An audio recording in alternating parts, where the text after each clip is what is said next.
All right, you should be live now. All right, go. All right, thank you, Cameron. 5, 4, 3, 2, 1, go. Today is Sunday, December 3rd, 2023. And welcome to our inaugural live show about Meadowbrook Angels. I am Glaister, our Lance, our Prince, our Jelly. And I use all of those names because different people from Meadowbrook will use any one of those. And I am very comfortable with all of them because this conversation is about anyone who wants to tell their stories.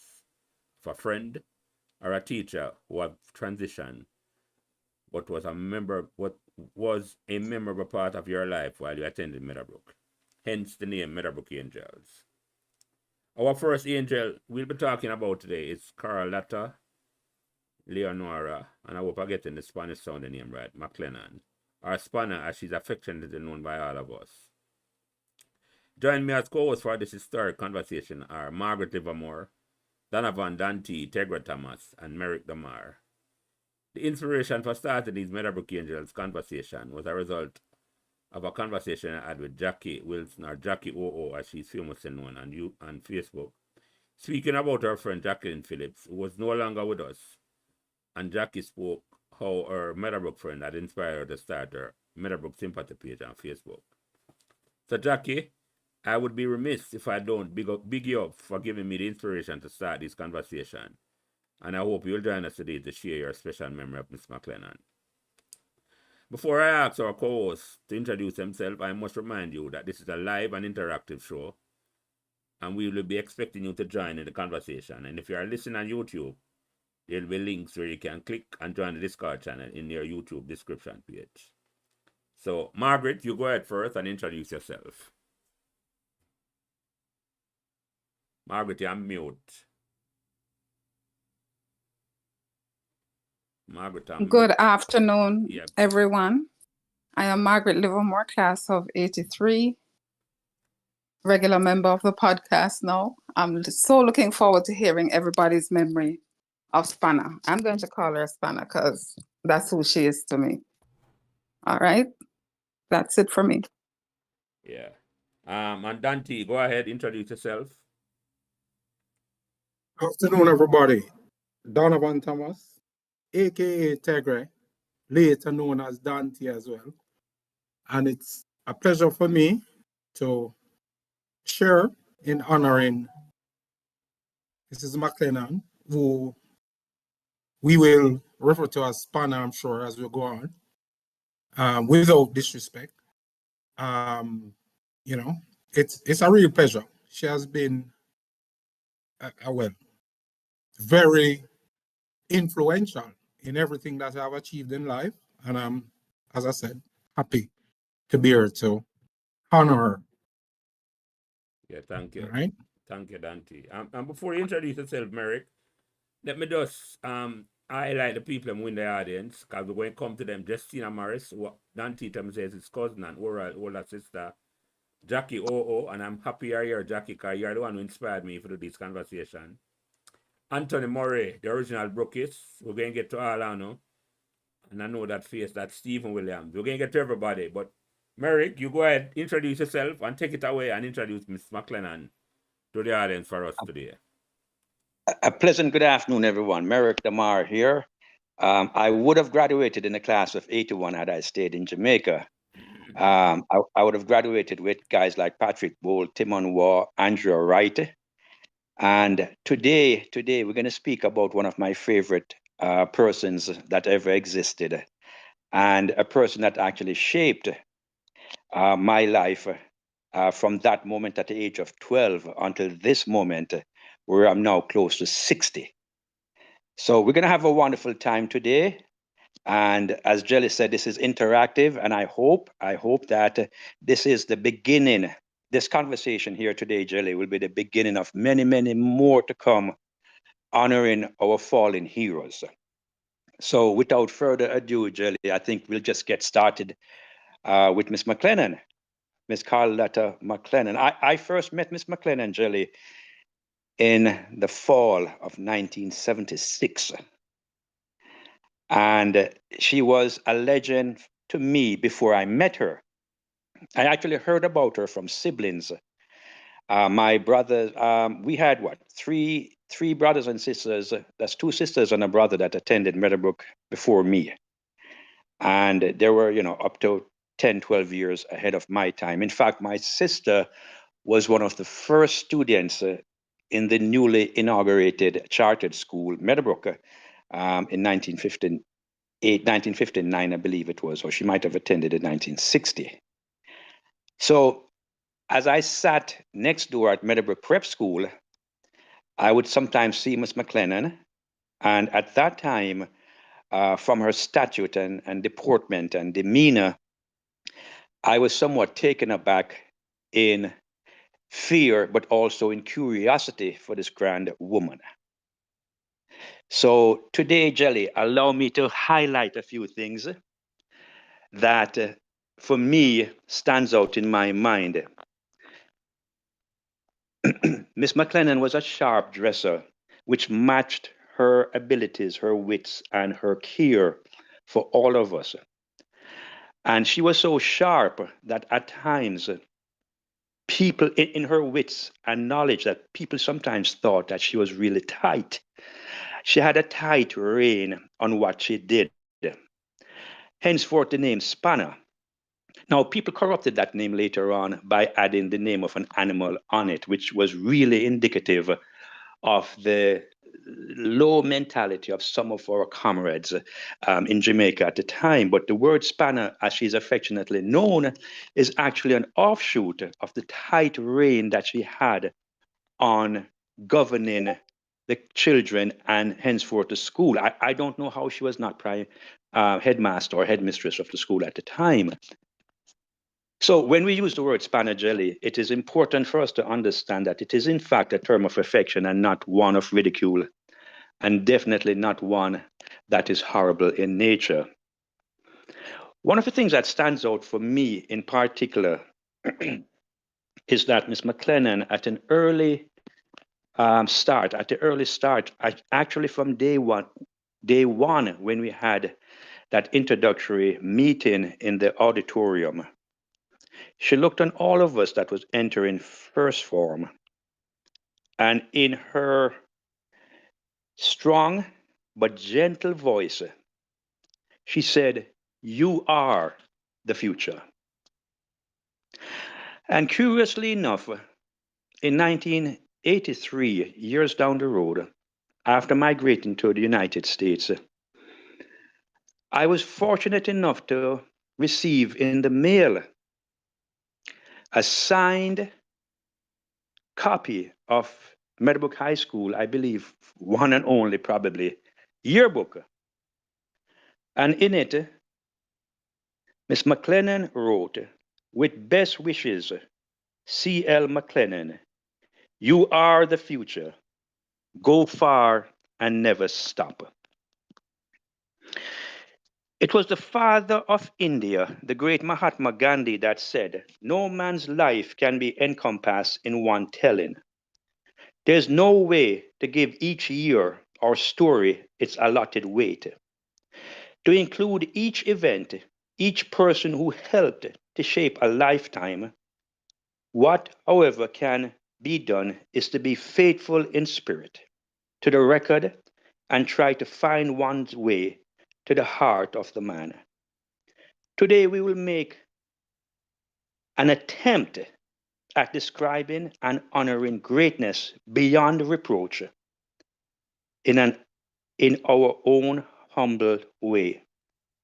And it is my humble and hopeful intention today to pay tribute to one of the stalwarts, pillars of our beloved Meadowbrook High School, Miss McClennon, Spanner. The person of whom I speak has in one way or another touched most, if not all, of our lives during our most vulnerable years of our lives, our years of adolescence, the formative years that serve to shape and form our personalities, our minds, our way of thinking, our knowledge, our morals. and certainly our goodwill. Miss McClennon, of whom I speak, was instrumental in our most impressionable stage of our lives, certainly mine, when we were still struggling to understand, appreciate, and reconcile ourselves to the world at large. This gifted, God sent giant of a woman was, in more ways than one, instrumental in shaping my future during my formative years.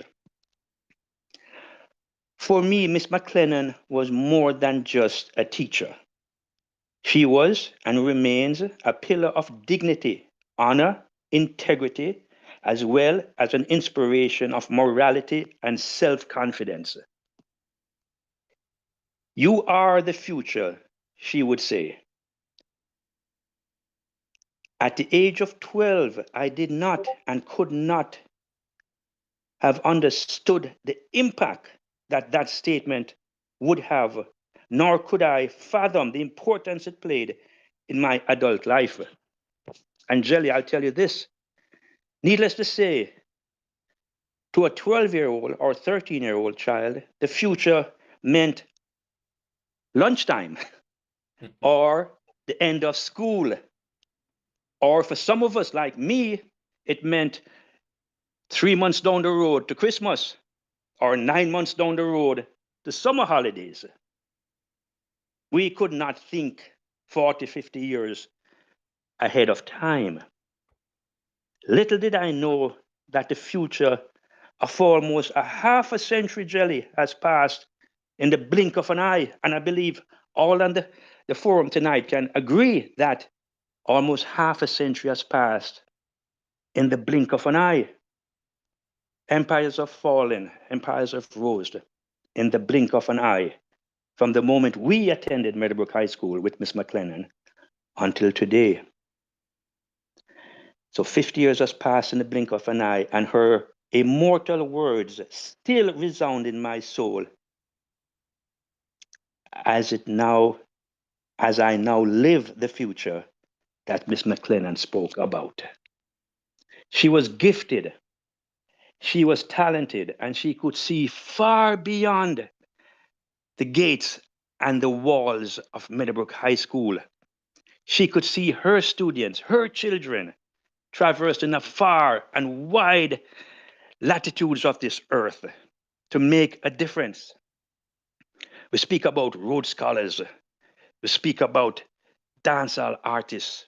We speak about athletes, pilots, doctors, lawyers, judges, nurses, radio jockeys, the high and the low, the mighty and the strong, the weak and the poor. We speak about the very souls of these students, these children that were once guided by those immortal words, "You are the future."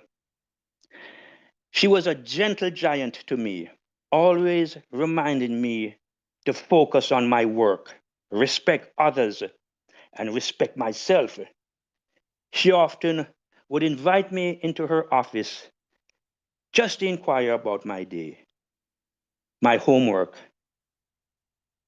my days at home, my dreams, my aspirations, my thoughts. She, for me, was that quintessential grandmother that maintained strict discipline but imparted unconditional love and support. Indeed, Jelly, an icon of the British and Jamaican educational sensibilities, was that woman. She was, in fact, the crossover from the old ways of England, that educational system that materialized and evolved into the Jamaican educational system. She was that bridge that allowed us a look into the past and indeed the future that she spoke about and gave us the hope to dream about. For me, it was easy and pleasurable to approach Miss McClennon. I found it necessary to seek out her support as easy Jelly, as it was for me to shy away and hide from Mr. Thorpe. What type of name was Cutthroat, by the way? No wonder he always seemed to be in such a grumpy, foul mood with a name like that. In fact, if I had a name like that, Jelly, I probably would be in a foul mood all day long, Cuthbert. But anyways, that's another story for another day. He's also a fallen hero. Yeah. Anyway, since I'm not in the habit of speaking to dead people, not while I am sober, anyways, I will address this reflection to the audience. You know, sometimes we go to a funeral, Jelly, and somebody says, you know, I miss you, and I wish you this, and I wish you that. Well, I'm not going to do that today. Miss McClennon can't hear us, but we can still hear her in our hearts as it beeps, as it beats it. Miss McClennon indeed made a difference. The future is here, and we are, each of us, living her dream in one way or another. I, for one, now understand what she meant when she said to me, intentionally said, and certainly inspired. I now understand what she intended, and certainly what she inspired when she said, you are the future. I understand the responsibility she placed on me that day, on all of us at the age of 12. I now understand the strength that she placed in us, in our soul, in our minds, in our heart, when she instructed us and reminded us that we are, in fact, the future. Each of you listening within the sound of my voice, ask yourself, what have you done to make a difference? And you will see you have made a difference in a positive way in this world, whether to one person, to your family, to your community. You have made a difference. The words of Miss McClennon has come to fruition, come full circle. Indeed, we, us are the future, and we each continue to carry the torch that she lit nearly a half a century ago. I know we have made her proud, and wherever her spirit may be today, her memories are alive and well with us. And once again, the future is just beginning. Honor her through your practices of dignity, integrity, and honor. And in her own words, you are the future. Go forward and never stop. Let her light so shine for the next generation. Jelly, back to you. Thank you, Merrick. Eloquent introduction to Miss McClennon. I love that. And before I go to Dante and Margaret, I want to acknowledge the people in the audience. And for those listening on YouTube, remember, if you want to join the conversation, click the link in the description page and join the Discord channel. And I come to all the people in the audience, Justina, Jackie, Quarry, Andrew, Anthony, the original Brookies, and Steve. I come to you, I get into all honor today. But before I get to you, and you first, Jackie, I'm going to bring you on stage after Margaret and Dante speak. But go ahead, Margaret. Any words you have about Miss McClennon as you talk about her? Talk about Miss McClennon, remember. Take your mic off mute and go ahead. Okay. So I'm going to start off with this. Who remember that clap? Do it You first. hear that clap? Yes. Yeah. Yes, Isn't that yes. the exact clap? I cannot forget it. When you hear that clap, you know somebody was in trouble, doing something they were not supposed to be doing. So, yes, I use that clap a lot. One of the other things that I haven't forgotten about Miss McClennon, Fana, and that I've shared with my children and others is her mantra to the sports guys. when she would say, it's not whether you win or lose, but how you play the game that counts. Mm-hmm. That was very impactful for me, still is. I won't take up too much time because I want the audience members to get on. You get them say, So yeah. yeah, man. So I'll probably come back a little later and say something else, but that's it for me for right now. Yeah, and before you go, Dante, the audience member, and I'm going to go with you first, Jackie. After Dante, I'm going to bring you on stage to speak. You just click the invite, accept to speak, and then, but you will say it, and then you come on. But Dante, go ahead. Your opening remarks about Miss McClennon before I go to the audience and go to Jackie O first. Yes, sir. Afternoon, everybody. Friends in the audience and fellow moderators. I feel like I almost didn't have to say anything after Merrick's tribute. But let me say this. I think most of the persons in the audience were in school with me and would have known of my entanglements, for want of a better word, while I was there.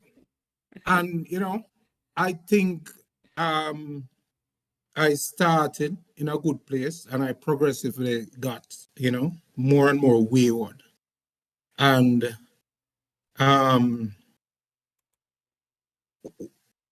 if you look at some of the persons that were there with me, that were probably, you could say, some of my groupies, how they turned out as opposed to how I turned out. I'm not the highest achiever, but I'm okay. I would say if I was leaving high school now and I was going to take where my station is now in life, I'd have taken it. But during my time in school, many persons didn't believe that I would have achieved a lot of what I achieved in life. But one person, in fact, I don't even know if I believe that, but one person I know that believed in me and, helped to turn me around or turn my life around or away. And, and as I said earlier, is very, very instrumental in everything that I have achieved. And it is because of her, Mrs. McClennon, Panna, that I was able to give back as much as I've given back to Meadowbrook. At a time when Meadowbrook needed some people to come together and keep things going, I and some others were able to keep the alumni going, keep things going. And I can say that the only reason that I was able to do that was Mrs. McClennon. So I think her light has continued to shine through me for Meadowbrook and, for myself, my family, and so on. So, there are a lot of stories to tell, but as Margaret said, we'll allow the audience them to come in. And chime in, yeah. Yeah? Yeah. And all right. That's it for me for now. Yeah, man. Thank you, Dante. And Jackie, you can accept the invite and come on and speak if you want. While you're doing that, let me acknowledge the people in the YouTube audience.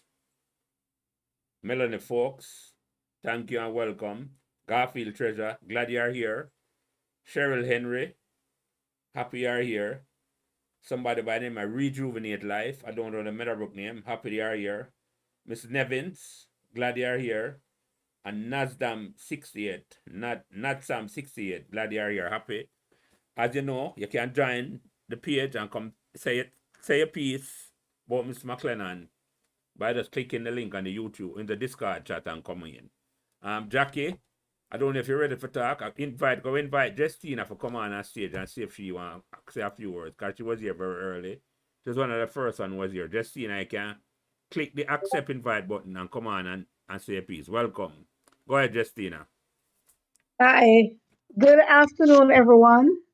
Yeah, good afternoon. Yeah. Good. I'm Justina Morris, previously Justina Shaw at Meadowbrook. And as my cousin Donovan Thomas, in his early introduction, introduced me as an older sister of Oral Shaw, who also attended Meadowbrook. Mm-hmm. I too have to pay tribute to the memorable Miss McClennon. First, I'd say I'm class of 1977, which is way back.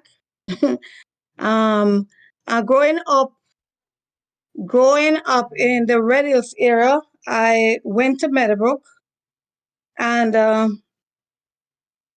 Miss McClennon, I would say, has helped me to navigate my time at Meadowbrook until I left and went to Shorter Teachers College. I would say she has been a mentor, not just an educator, and she showed by example the way to lead productive lives. Miss McClennon, a lot of people would say, including myself, very strict, but very loving. She was goal-oriented and wanted the best for her students. And she made it her duty to get to know just about everybody at school. I, for one, didn't call her Spanner because I was just too timid, afraid of her. To refer to her as that name, I mean, outside the school compound we did, but I just want to say she has impacted my life in a very meaningful way, helped me transition into the person I am today, although at present I am retired. I live in the United States and I'm retired. But all along growing up, I wanted to become a registered nurse. And she was the one who told me I would become a teacher. And I did become a teacher for the first 22 years of my life. And then went on to nursing when I came to live in the United States. Much to say about Miss McClennon, but later on in the discussion, I guess. All right, thank you, Justina. Put it back off stage. Whenever you want to come on back, you raise your hand. Jackie, No. If you want to come on, Jackie, just accept the invite button and go ahead and speak. If not, I'm going to go to the person next in line who came on up before was Anthony Murray, who I know as the original Brookies. I'm going to give you a chance to come on and speak, Anthony. Go ahead, accept the invite button, Anthony, and come on and speak. While you're coming on, let me say a few words about Miss McClennon. I remember that Miss McClennon to Margaret, when I won the Olympic Cricket Trophy in the 1980s, Miss McClennon's favorite statement, and Dante can attest to it, was play up, and play the game. I don't know if you remember that, Dante and Margaret. Yes, man, very well. I remember that very, very well in the assembly hall. I hope I get a chance to give a story about, No, man, go ahead. Okay, who is on stage? Oh, Anthony Murray on stage. You forgot flex about this, Dante. Anthony Murray, take your mic off mute. Go ahead. And talk, Anthony. Your mic on mute, Anthony. Yeah. But so go ahead, Dante, while I'm try to get the mic off mute. Tell me your favorite Spanner story. Well, not my favorite, but since you mentioned cricket, I can remember one day at the finals, that same the first finals that we won. I went to the finals, as I did to all of the matches, as you know, and all of the training sessions. And me and Shane graffiti Sabina Park. Sabina Park was white. Yeah, with a white wall. Yeah. Was white. And we use a red marker, bright red marker. Tegra was here. Anyway, got back to Spanner. And she called me in her office after the finals. And she said, Tegra. How she called me Tegra. She said, Tegra, this is it, Yeah, I forgot now. Yeah, man. And, I was in there. She'll kick you out of the school. Yeah, man. She said, man, I forgot now. This, she can't tolerate that. And, I think she was just frightening me, really. Mm-hmm. She said, and the dread came in, and the dread said, Mrs. McClennon, I'll take care of it. And the dread for the recording of Dante, you have to give the man the proper name, Mr. Ear. Yeah, that's Mr. Ear. Mr. Ear, the coach of the cricket team. Yeah. Yeah, man, came in and said, he'll take care of it. Suffice to say, what he did was, I thought that I got away free, but what he did was arrange for me to get a proper disciplining from the entire cricket team. I don't want to go into details of what the disciplining was, but, I feel it was coordinated by Mrs. McClennon because she knew, even though she knew she wasn't going to kick me out, but she was arranging certain discipline for me. And for that carry on, man. Yeah, man. Schooling. Yeah. But make Anthony Murray, I think your mic on mute now. You can go ahead and speak, Anthony Murray. Introduce yourself and talk about your favorite Miss McClennon memory, or Spanner as we affectionately call her. Go ahead, Tony. The original Brookies. You might hear me? Anthony. I'm not talk at all. So anyway. He might go back on mute.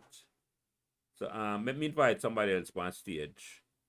Hold on 1 second, Jelly. Yeah, man, go ahead, Margaret. Yeah. Tony, just log out and log back in because I had the same problem.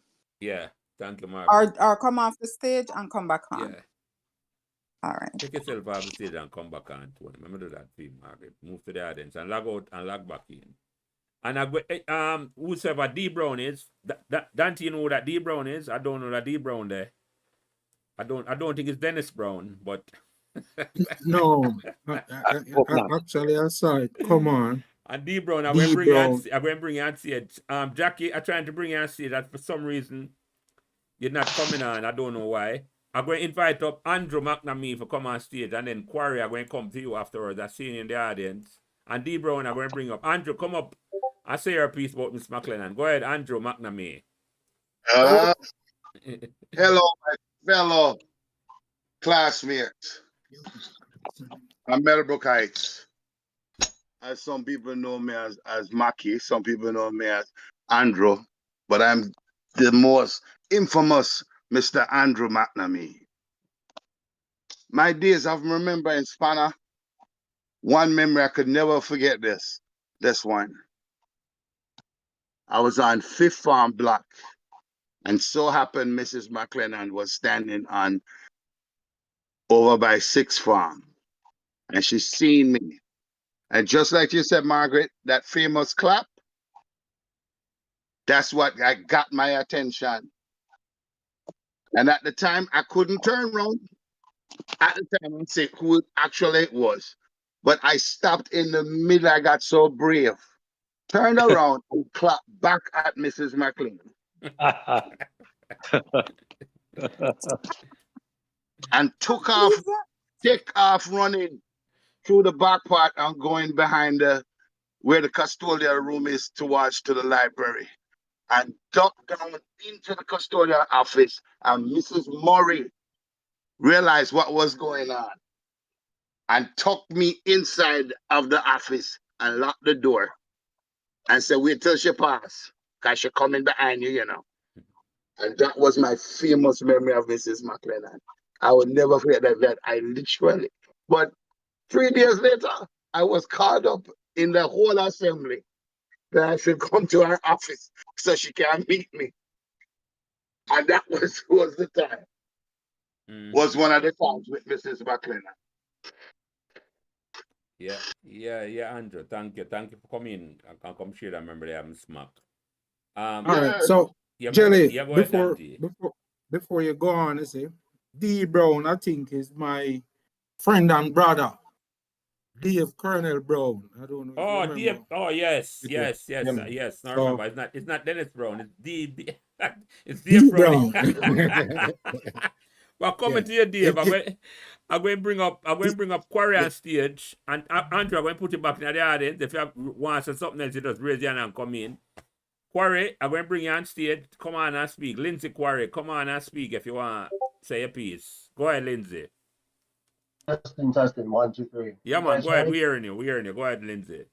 So, yeah, this is awesome. However many years later, and it's never too late. But clearly, this is someone who really introduce yourself, Lindsay. Introduce yourself to the audience and why year you went to Meadowbrook. Yeah, mine is form 84, 6 form 86. So basically, into Meadowbrook in '79, and had similar experiences to everybody else. The one thing I remember about Miss McClennon is the discipline, the strictness, disciplinarian. But she could smile, right? So she every so often she would smile in an encouraging way, and basically you get from that even though she's strict, she's really trying to encourage you to do better and to be better. And so I think the tone that she set at Meadowbrook allowed a lot of us to succeed and pay attention, by the way, and focus in our, all our different areas. And so, I have a lot of respect and thanks for McClennon. So no particular moment necessarily, but I just her memory is kind of indelible because she was kind of always present when there was some kind of discipline and encouragement to be given, and she would do that very generously.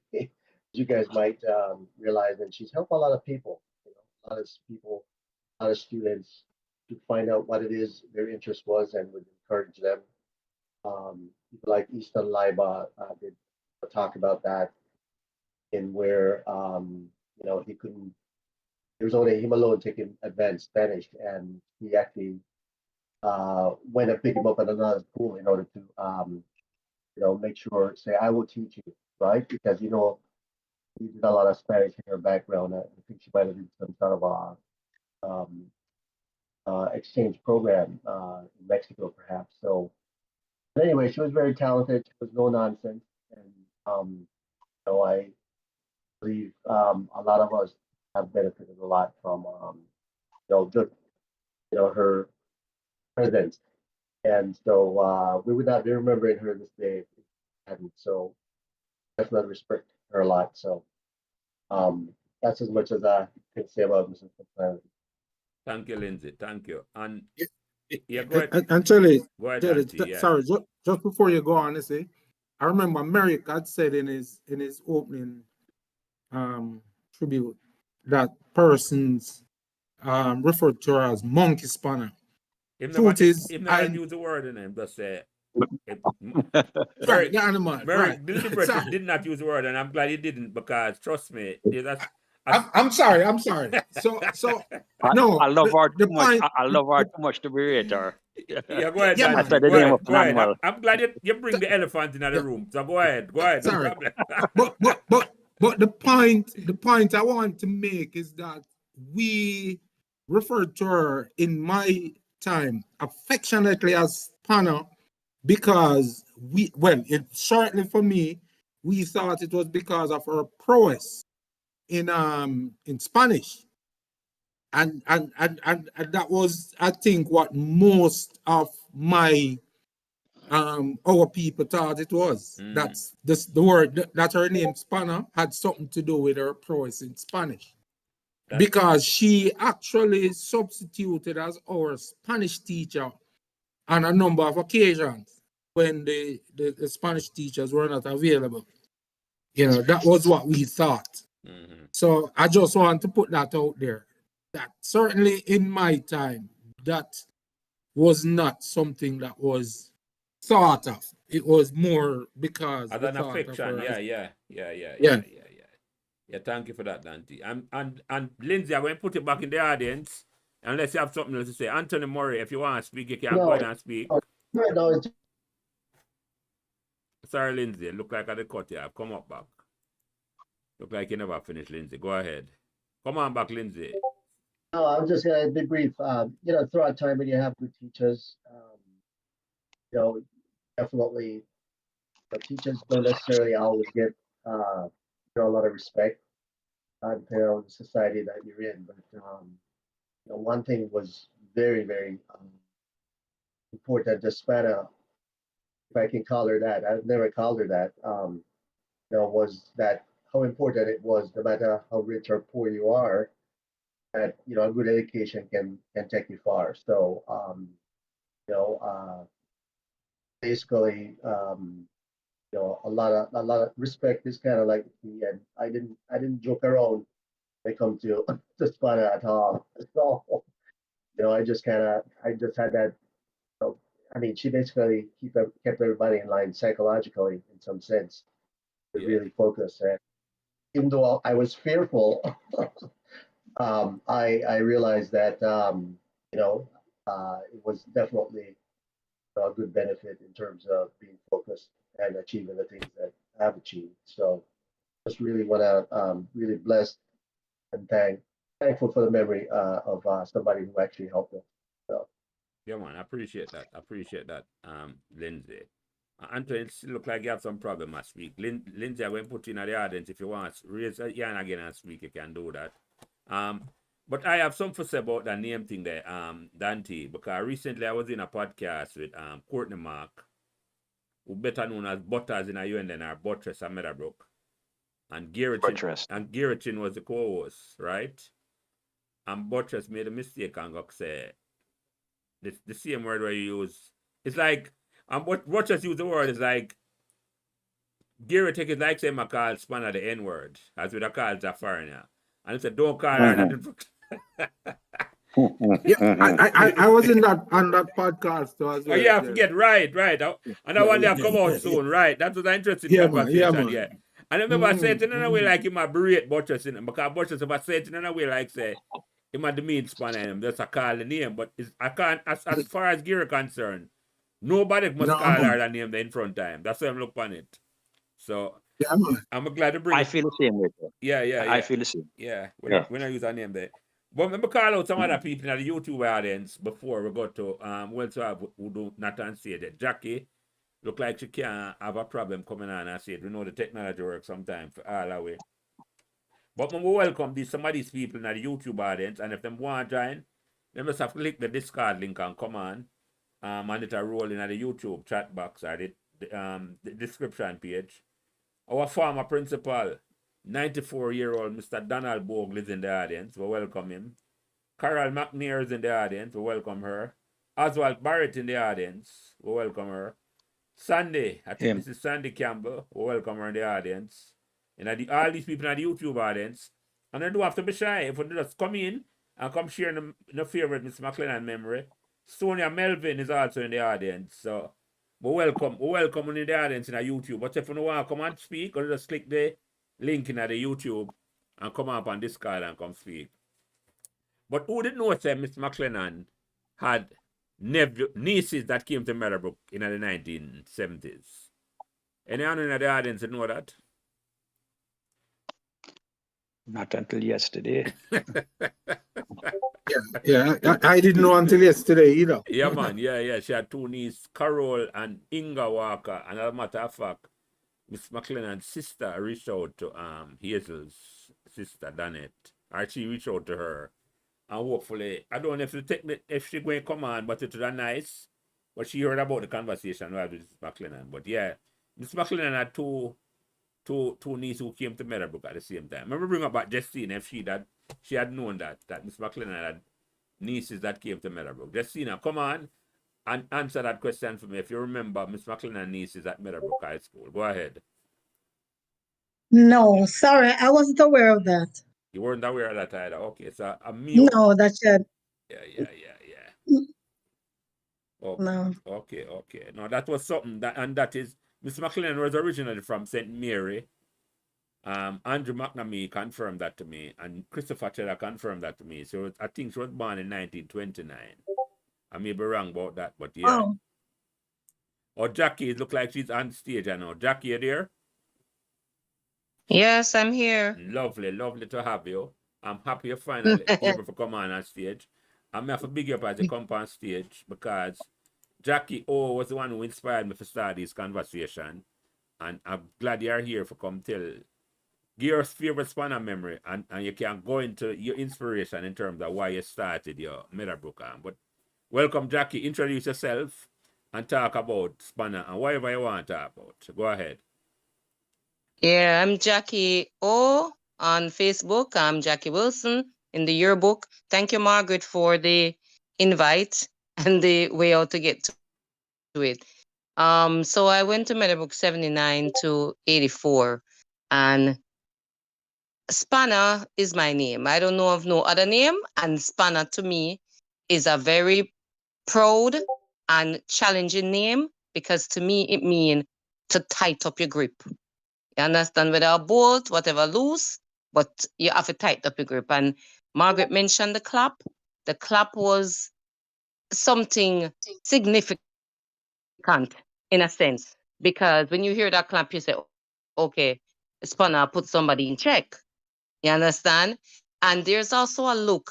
I mean, I never got the look. I don't have any personal interaction with Spanner, but I've seen her in action, and I respect the what she put out there, the stature and the way how people, address her. Because to me, back in those days, it was needed. It's needed now, but because of all legalities and whatever, and you can't even be so resistant to teachers because then your mother come at the school, come quarrel and whatever. But Spanner to me was about discipline, and to me, as I said, the look, I adopted that look because I grew one son and I want to not put my hand on him. I want to give him my eye. And I know that I tell you need to stop. And that's what I got from Spanner. I have grandchildren, the same thing apply. So, just having Spanner, the way how she move and seeing how she operate with the school in general, it put a different level of respect in me and how I went about life. And it stayed with me. And I'm telling you, what Merrick said was the true introductory message that he could have read. And respect, Mr. Merrick, of what you said about Spanner. Everything, true word that needs to be documented and engraved somewhere and placed in Meadowbrook, because that is the true word of my interaction between the 79 and the 84. You understand? So that's what I have to say. And oh, sorry. The sympathy page, I have to mention that this was inspired by a good friend of mine when we first formed together, Jacqueline Phillips. She was a Ward House member, good track and field artist. She from the Hills Posse, and she used to run very good for, I think, Ward. And she died of cancer. It's a story that you can listen on my podcast. I won't get into it here. And when she died, it touched me. So I created this page because I say, so much are we out there and we don't know what's happening to each other. Who dead, who not dead, who sick and need a comforting word. So I created a page back in 2014, I think, for everybody who wants to join. You can always just put anything out there, for somebody to pray for you, to hold your hand, to offer support, to give you a call. And that's why the page was created in honor of Jacqueline Phillips. Brilliant. Yeah, and because of that story Well done. that Jackie told me, I was inspired to start these Meadowbrook Memories, Meadowbrook Angels conversation. And the idea of this is going forward, and how often I'm going to do it, it just depends on the support and the timing I can have. Where every week, every 2 weeks, every month, depending on my timing, we'll pick a Meadowbrook Angel to go forward. And Jackie committed to help me with that. And Oswald Barrett, who is in the audience, I spoke to him about it, to find the Meadowbrook Yes. Angels who we can bring up to. And I'm going to bring up Garfield to come and speak. Garfield, I see you raise your hand. You can come on stage and speak. Garfield, treasure. Go ahead. Let's look. Yeah, Can you hear me? yeah, man, loud and clear, Garfield. Go ahead. All right. First of all, I'd like to say good day to everybody. Hello, And, Garfield. Yes, sir. You're Yeah, a treasure. Merrick, how you doing? Can't complain, brother. All Good to right, hear your good, voice. good. All right. My memory. One of my memories of Spanner. All right. I remember the first week that I came in school. The first week, and the first day I got into a fight. We after we were assigned our classes and all that stuff, and we went to biology, and the teacher, Miss Jones at the time, she told us to pick our seats, and there's a brethren by the name of Horace Mallet. Horace Mallet, right? He picked the seat that I wanted, and I said, "No, brethren, that's my seat." You know, and he said, "No, that's my seat." And I said, "Brethren, that's my seat. You need to get up now." You know, see it, and you know, him say, boy, I say, him now get up. And me say, "All right, watch this." I made him start to rumble. I would start to rumble. I would start to rumble, and it turned out to say I end up getting it. But then, you know, the fact that I started that fight, they told me to go to the office or whatever, blah blah blah. Went to the office. Them say, "Yo, detention." I said, "No problem." First day, school. All right. Didn't go to the damn detention. Second day, it doubled. Didn't go to that. Third day, tripled until the damn Friday now, when they had the assembly. All right, and you know, she said and so me there now in the audience, because even my first week of school, I wasn't dressed the way I was supposed to, because I had on like a white pants, a white looking khaki pants, like I had on bobby socks, and at that time the color that I was supposed to wear was either brown or blue, if I'm not mistaken, also, and I was wearing a bobby socks. I didn't have no epaulet. I had on a chain. I had on a bracelet, all type of stuff. My sleeve roll up everything, and I mean, I know what, I laugh with everybody and I pick on girls and whatnot, and I just hear my name just call out of the blue. So for me, just go some stuff. I'm look come around. And she said, "Garfield, treasure, you need to get up here." So me walk now and go in front of the whole school now, and then in the assembly, and I'm there look at me and say, "Wait, what is?" And she said, "Look at him. Look at him." Start on me. Look at him. You know this. He got all this detention and play, and all that stuff. And you're a disgrace and blah blah blah blah blah. Go to my office. I said, "Wow."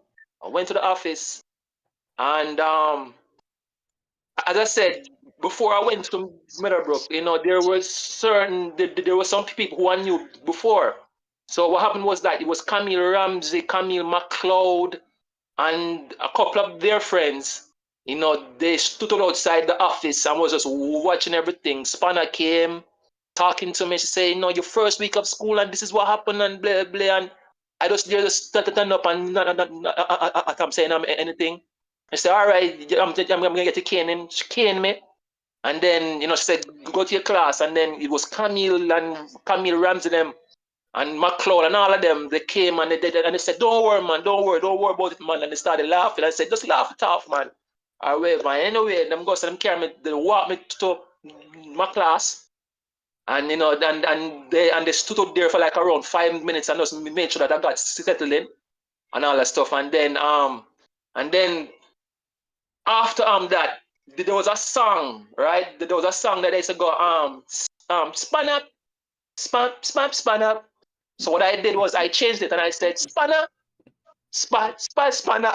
Every time I used to walk past our office, I used to always be like spanner, spanner. I should always look at me and you know, so have a little smile. So Mr. Treasure, go to your class, Mr. Treasure. And I said, yeah, man. Go to my class every time walking past spanner, spanner. You know, they said, why you keep doing that? I said, I'm singing a song. It's a song. They said, that's a song. I said, yes, it's a song. And I said, spanner, spanner. I should always, every time, should always see me, should always laugh and all that stuff. And you know, that was one of my memories of her. But overall, though, Spanner, to me, Spanner was just damn best. You know, I used to love her walk. You know her walk. You know the way how she was dressed. Just everything about Spanner. Yeah, you know, man. and you know, Spanner is just damn best. That's all I can say. So that's one of my memories. Thank you. Blessed love. Mr. Treasure. Yes. Who is this? In the defense of Jackie. This is Jackie. Oh, in the defense of Spanner. Yes. I must say there's no gangster and mobster accepted into Meadowbrook. Where you are going to chain and bracelet as a little picnic? All right, here we go. Hold on. We're not going to that, you know. Hold on. We're not going to derail the program. That's a separate thing. Hold on. I see a guest in the audience who I recognize the name as one of Spanner niece, and I hope it's she, Carol Walker. I'm going to invite you on stage to come and speak. I hope you see the invite, and I hope you can accept it and come on. Yes, Carol, go ahead. Your mic on mute. Take your mic off mute and go ahead and speak. Yes, go ahead, Carol. Can you hear me okay? Yeah, we can. Just speak up a little louder, Carol. Okay. Can you hear me better now? Much better, Carol. Okay. All right. Yes, I am one of the nieces that attended Meadowbrook in the 70s. And it's really good to hear the testimonies that you have of my aunt, because you never know how much you can affect people in a positive way until you hear the testimony from others. Because, you know, they say self-praise is no recommendation. And the mere fact that I don't know how many people are on the call, 14 or 15, are saying the most positive things about my aunt, it does my heart good. When we were there, my sister and I, we wanted to be below the radar, because coming fresh from the States and coming into a new school system, even though we went to elementary school for 1 year and then went to Meadowbrook, we were still new, right? And so we wanted to make sure that we understood the lay of the land. And we also did not want to welcome any undue attention because of who we were related to, because we just wanted to be students. And so I just wanted to thank you all so much for, number one, honoring her, and number two, telling and sharing how she was able to affect your lives in a positive way, because that's all she wanted, really. That's all she ever. You did that very well, Carol. I remembered you and your sister Inga, and you did it so well that when I asked around if anybody knew that Miss McClennon had nieces, who nobody knew. Very few people knew. Yes. So you did a very good job of That's true. undercover. So, but I'm sure other members of the panel have questions for you, Carol, because I didn't know Miss McClennon had. What year you started Meadowbrook, Carol, and what year Inga started? Oh my goodness! I think I started 76, 77, because I got out in what was it? I think 81, because I went to sixth form, and my sister must have come out probably in 83. Yeah, something like that. I think you were a year below me. I think you and I were in sixth form together. I think you were a year below me in Carol. Yeah, so I Yes, because I was in the class with let me see, Carol Francis, Marcia Mhm. Leckie, Zandria Sutherland, uh, who else? Jackie Garvey, Yeah, I know that. Kevin Schwab, David Gordon. Yeah. So, and then Oh, my sister was with Andrea Wright and Anne Marie Dundas, Patrick Bolt, I right. think Yeah. Timon Wall. Yeah. So I think, That was my class. Yeah. yeah, yeah. Yeah. Yeah. But I'm sure, Carol, it is a pleasure to have you here, and I'm sure other members of the panel will have questions for you because it's a privilege that you found out about this and come join us and talk about your aunt. So before I go to them, what was your aunt like in person? She was your mom's older sister. Give us a little bit of background where she was from and the sort of relationship you had with her.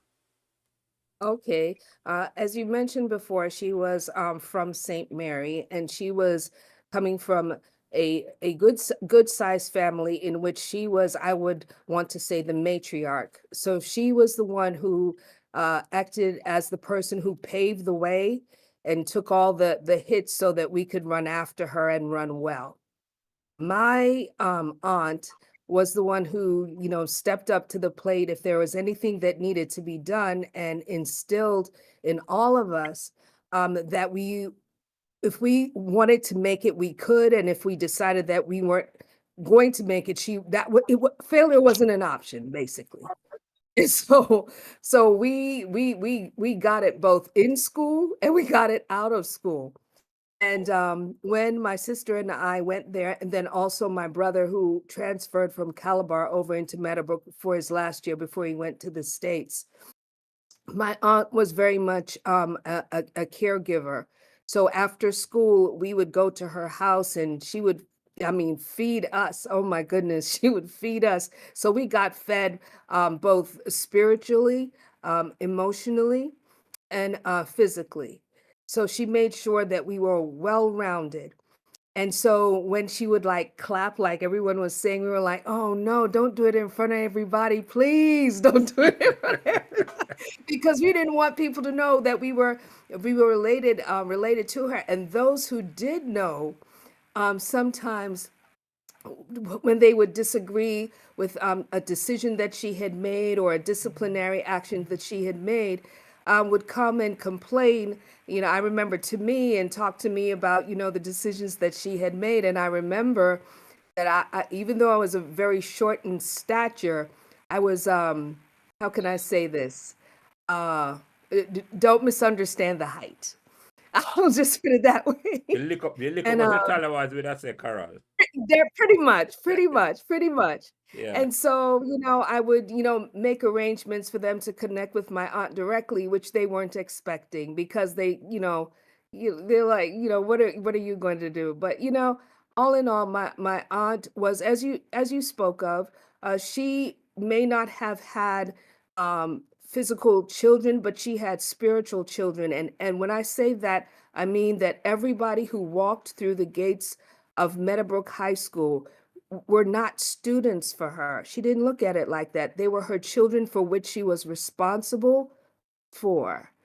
And so that's how she lived her life, until her retirement. And even then, after retirement, she wanted to come back and give more, but it was her time to rest.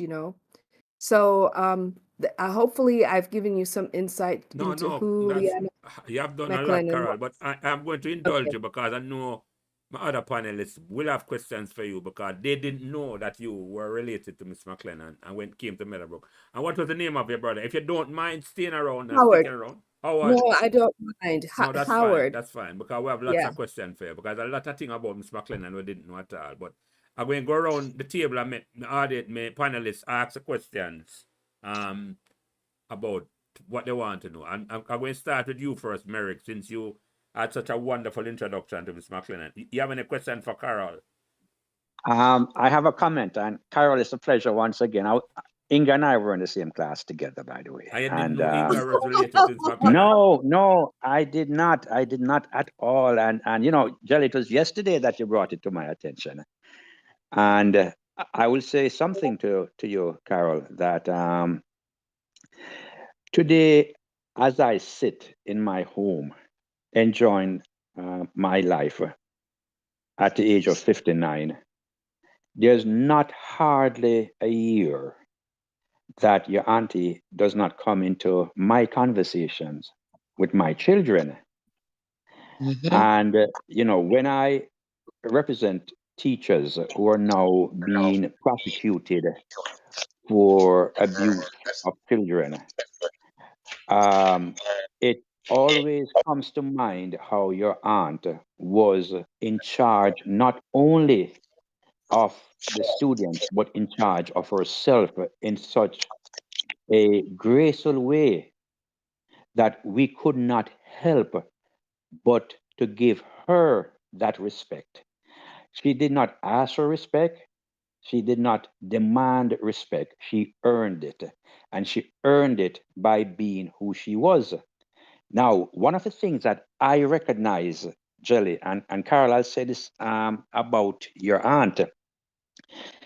You and everyone on the panel and some of the guests keep mentioning the word everyone was. Everyone was. Well, let me add this. My observation as a youngster at Meadowbrook forces me to say that everyone included members of the staff. Younger members of the staff would stand straight and tall when Miss McClennon was around, and they would act. And I had the privilege of speaking to a past teacher of my own. And Jelly, you were instrumental in that conversation, in fact. Yes, I And, know of that, Merrick. Yeah.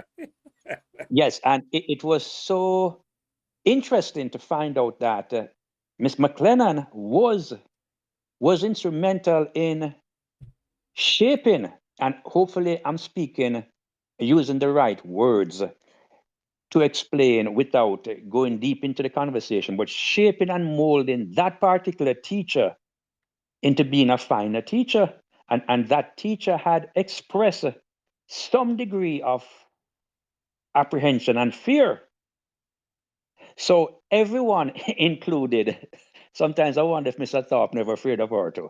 Um, everyone included the staff as well, you see. Um, and one of the charming things, Carol, about your aunt, and I say this in all seriousness, she understood her kids. She understood hunger. She understood poverty. She understood wanting. And she did not make you feel hungry or wanting or poor. She made you feel as if you were a special treasure, not you, Garfield, but a special treasure at Meadowbrook. She was, in fact, quite giving, and she was quite empathetic to those who were in need. And she treated everyone, the ones from up in Jacksonville to the ones down in the ghettos, in the same fashion with respect. And she treated everyone with dignity. You see? So let us add the word teachers or staff to the word everyone, and let us commend her for not looking down on anyone despite your social background, but cause everyone to look up to their future, to cause everyone to believe in themselves and believe in their own dignity and self-worth. And if there's one thing that I will always uphold in my heart for that woman, was simply that she was for me a beacon of knowledge. And she taught me a very valuable lesson a long time ago that my father reinforced. She taught me the art of sharing, and I'll tell you how. She was sitting with my father once, because we as I told him, Jelly, Mr. Thorpe and my father were friends. I don't know why, but in any case, they were friends. And my father was there one day, and we were having, they were having a discussion, and I was sitting there waiting. And my father said to me in front of Miss McClennon, I was not in trouble or anything like that. He said, "Boy, what are you waiting on to do your best? What are you waiting on to do your best?" And Miss McClennon looked on my father and said, he's doing his very best and we're very proud of him. But Wow. she furthered the discussion when my father added that I must understand one truth about life. And he said to me in front of Miss McClennon, "Where is the richest depository on the face of the earth?" Now, I did not know that him and your auntie had planned this. I did not form the fool at Meadowbrook, but I was extremely, extremely introverted. So I would come off as not sharing, but in fact, I was just scared of being in a larger population. And Okay. at the time, having a speech impediment, and at the time, and Miss McClennon knew the answer to the question. So he said, "Where is the largest depository of knowledge in the world?" And I said, "In the library." "Nope." "In the government house?" "Nope." Miss McClennon looked on me and she said, "Do not fall for this trick ever in life. You must learn to share." So I said, "What do you mean?" She said, "The largest depository of knowledge in the world is in the graveyard. Don't take it with you. Share it." And Wow. I use that as an inspiration, Carol, Jelly, for my children. When I say to them, look, something as simple as, "Jelly, can I have the recipe for your mother's Christmas cake?" "Boy, I mean, I'll give it to you. It's a family secret." That was not your auntie. Your auntie did not have any family secrets except who her nieces were, of course. She shared. She cheered. She really did cheer. And if I must say this, the one thing I took away from your auntie, which has caused me pleasurable pain, is the art of sharing. Thank you. She shared to a fault. Yeah, She thank you. Yeah. shared to a fault. Thank you, Mary. And Yeah. Thank you. Thank you, Mary. yes, Well said, well said. Let me make Margaret answer her question. And before I describe Miss McClennon as a woman of substance. I don't know if anybody remember that movie. But go ahead, Margaret. You take your mic off mute and go ahead and ask a question for Carol. Because I know you must have a question. Your mic on mute, Margaret. If you don't already, I will come back to you. Dante, go ahead. I know as one as Miss McClennon's special one. I know you must have a question for Carol. Go ahead, Dante. Yeah. So well said, Merrick. We are eloquent a lot of times when we speak after you. You've said it all already. But one thing I want to say, both are, a question and in support of Carol's argument that what it was with Miss McClennon is that what would you say now? I would think that I almost felt like one of her children as well, or her family. And she was very strict with me, as you expressed, Carl, that she was strict with you. And in fact, it is because of Miss McClennon, I remember that at one point I could almost recite the book Animal Farm. In Spanish? No, man. Animal Farm. No, man, I joke, man. Go ahead. Yeah. Myself and my parish, yeah. one day, I think we were trying to leave the school unauthorized to go to a cricket match. Mm-hmm. We were caught and we were taken to her office, and she asked us which class we had at the time. And it was a literature class. We had a literature class, and she asked us to take out our literature book, and we had to read a chapter and summarize it. And we had to actually, because of that incident, we had to return. We had to check with her every day. I think that was for the rest of the term.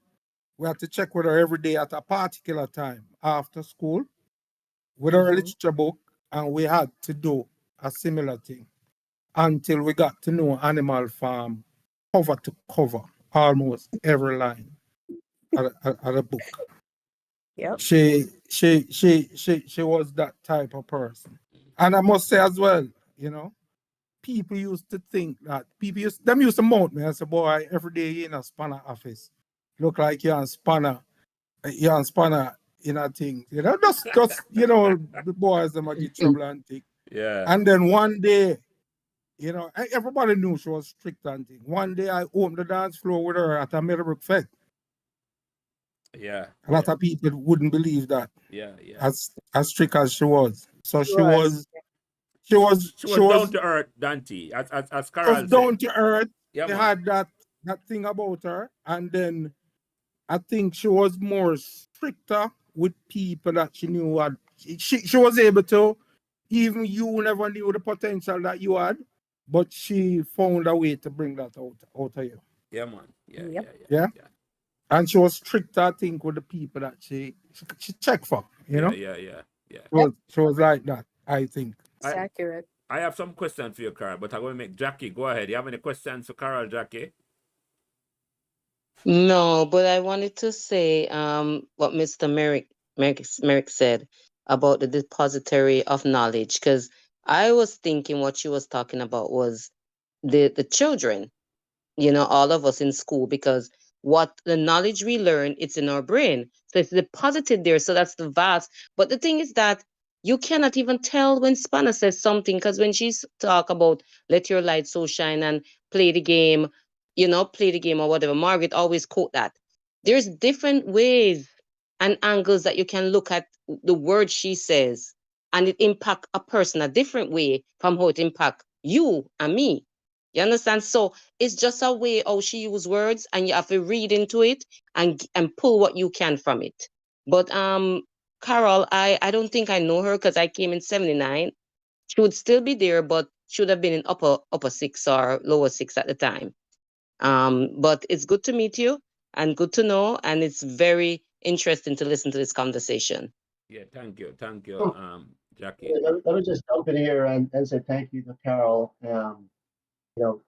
In terms of being able to be here and answer questions about her aunt. And so,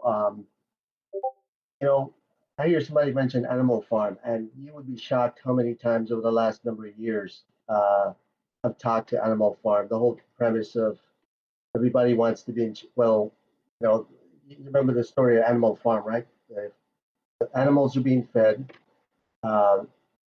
One particular animal decides, this is the pig that wants to overthrow the farmer and start a revolution. And then once the revolution is over, he goes on stage and say, "Oh, by the way, all animals are equal, but some are more equal than others." So right.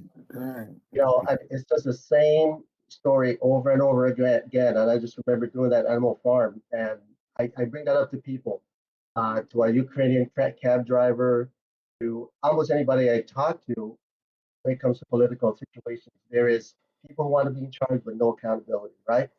And nobody learns from that. It just keeps just this whole thing of Animal Farm just really rings a note with me, because you see it happening day in, day out, and it's just a cycle. So whenever people get really political, or they get really emotional about one thing or the other, I always invoke that, and they always thank me for mentioning, just look at the premise and the theme of Animal Farm. It just never ends. It's the same story over and over again, and that is, the accountability. The other thing I wanted to, one thing I want to ask Carol is, because I didn't know Ms. McClennon as well, in terms of, where she came from and so on and so forth. What I do know is that she had Spanish language skills, and I just wondered where she got those from. Was she, hopefully I correctly stated that she was in an exchange program, but can you tell us more about how she got her, her Spanish? Yes. Actually, when I even came to know myself, I just knew her speaking Spanish. I've never known her not to be able to speak Spanish. So, when we, because she partially raised me from when I was very young, because my parents wanted us to have, a strong Caribbean foundation, which my aunt could give. And even then, I remember, so I don't, like I said, I don't remember her not speaking Spanish. I remember her always perfecting her craft. She would go, I think, to Ecuador and exchange trips to Mexico because she understood that there was a difference between Castilian Spanish and the Spanish that occurs in South America. So she understood how to speak Castilian, but she wanted to understand a bit better I guess the local way of speaking Spanish. And so she went there for, I do believe, a year and a half, and came back and was able to switch between both styles of Spanish speaking. And so, like I said, I don't remember ever not speaking it. So I don't know where it started because it was always there. I'll tell you, she's definitely inspired a lot of people. And some people are probably not in this conversation and have done well on account of just that. Um, myself did Spanish up to third form and then kind of went off into the sciences because at that point you had a choice. And so anyway, all these things are so important. Like I said, I wish I knew more of her. All these stories that we're getting here are just so amazing in terms of I mean, we're perhaps in a diaspora now in different countries, so on and so forth. But these basic things that we experience as youth under her purview, I mean, her quick thinking, her wit in terms of how she would say things. Like Jackie says, there's different ways you can interpret what she says, but it's so clever. People think the largest repository of knowledge is maybe inside your computer, right? Maybe on the internet, but the reality of that is it's the people who you haven't even heard from for 1,000 years. More knowledge is there than any computer could possibly have. That goes for all civilizations and societies. So I really tell you, I wish I had more conversations with Spanner. But Yeah. Yeah. And I totally agree with you, Quarry, because now that we're adult and we have traveled the world, we wish we had her we could talk to. But at the time, and I mean, I entered Meadowbrook at 10. I'm not talking to no, I would say old woman, you know what I mean? But now I would love the knowledge. I would love to talk to her because now you want to hear stories. You want to hear her aspect of how she look at things and different angles. So it would be so interesting now to talk to her Yeah, at my age now. they have a thing that we can actually recreate a person, like an avatar, which I think there's a lot more details to it. But if you Google it, you could probably create an avatar with enough artificial intelligence, almost this person. That's where technology is going now these days. Yeah. So yeah. That is I that is have a true. quick question. Yeah, go ahead, I have Carol. a quick question. How many of you were in Garth Shore? I remember what was it, Roth? Hold on. I was. There's a guy to appear first here. I was going to let her speak. Margaret, answer that for us, please. I was going to make you come up and talk. Well, Carol, now go ahead. I was in you God's know as that. well. See, 3 of us so far. I was. Oh, You was in Wow. Gloucester, Merrick?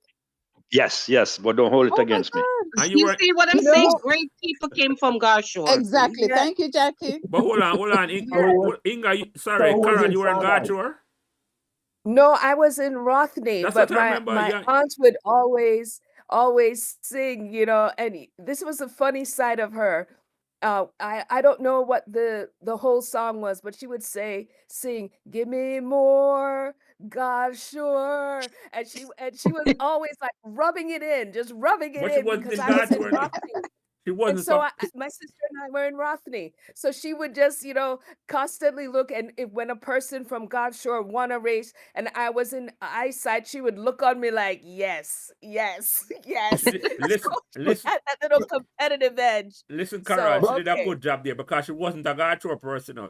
Spanner, as I affectionately call It was her. Sanders. Take the skill Sanders for to the Sanders core. over and over. The best athletes recruited and put in Sanders. Don't worry. So. Well, Yeah. you know what? That that story that you just mentioned kind of tie Yeah. into what I was going to ask you, Carol. I was going to ask you about her sense of humor because although she appeared to be so stern, she always had a little smile. If you would catch it sometimes, she would try to hide it, but Yes. sometimes you would catch it. So I wondered like what she was like at home in terms of her humor. Oh, she had that undercover humor. uh with stuff, and if she and she would tease in a good way. Sometimes people can tease, and it's coming from a not so great place, but when she teased, it was to make you laugh and to make you smile. And she would, if you were sad about something, she would say, chin up, chin up, chin up, come on now, chin up. And Yes. so she was just, she was funny in her own way, and sometimes you would look and be surprised that she said something funny. But yeah, she knew how to relax. Oh my goodness, one of her favorite things was to, I remember we were growing up, to take us to the beach, and she would have um make her like fried chicken and cream biscuit, and she would pack it up with some soda and everything, and we would go out onto the beach, and she would sit there, and then she would bring out and then she would have some butter and cheese with it. But she was very much connected very much connected to family.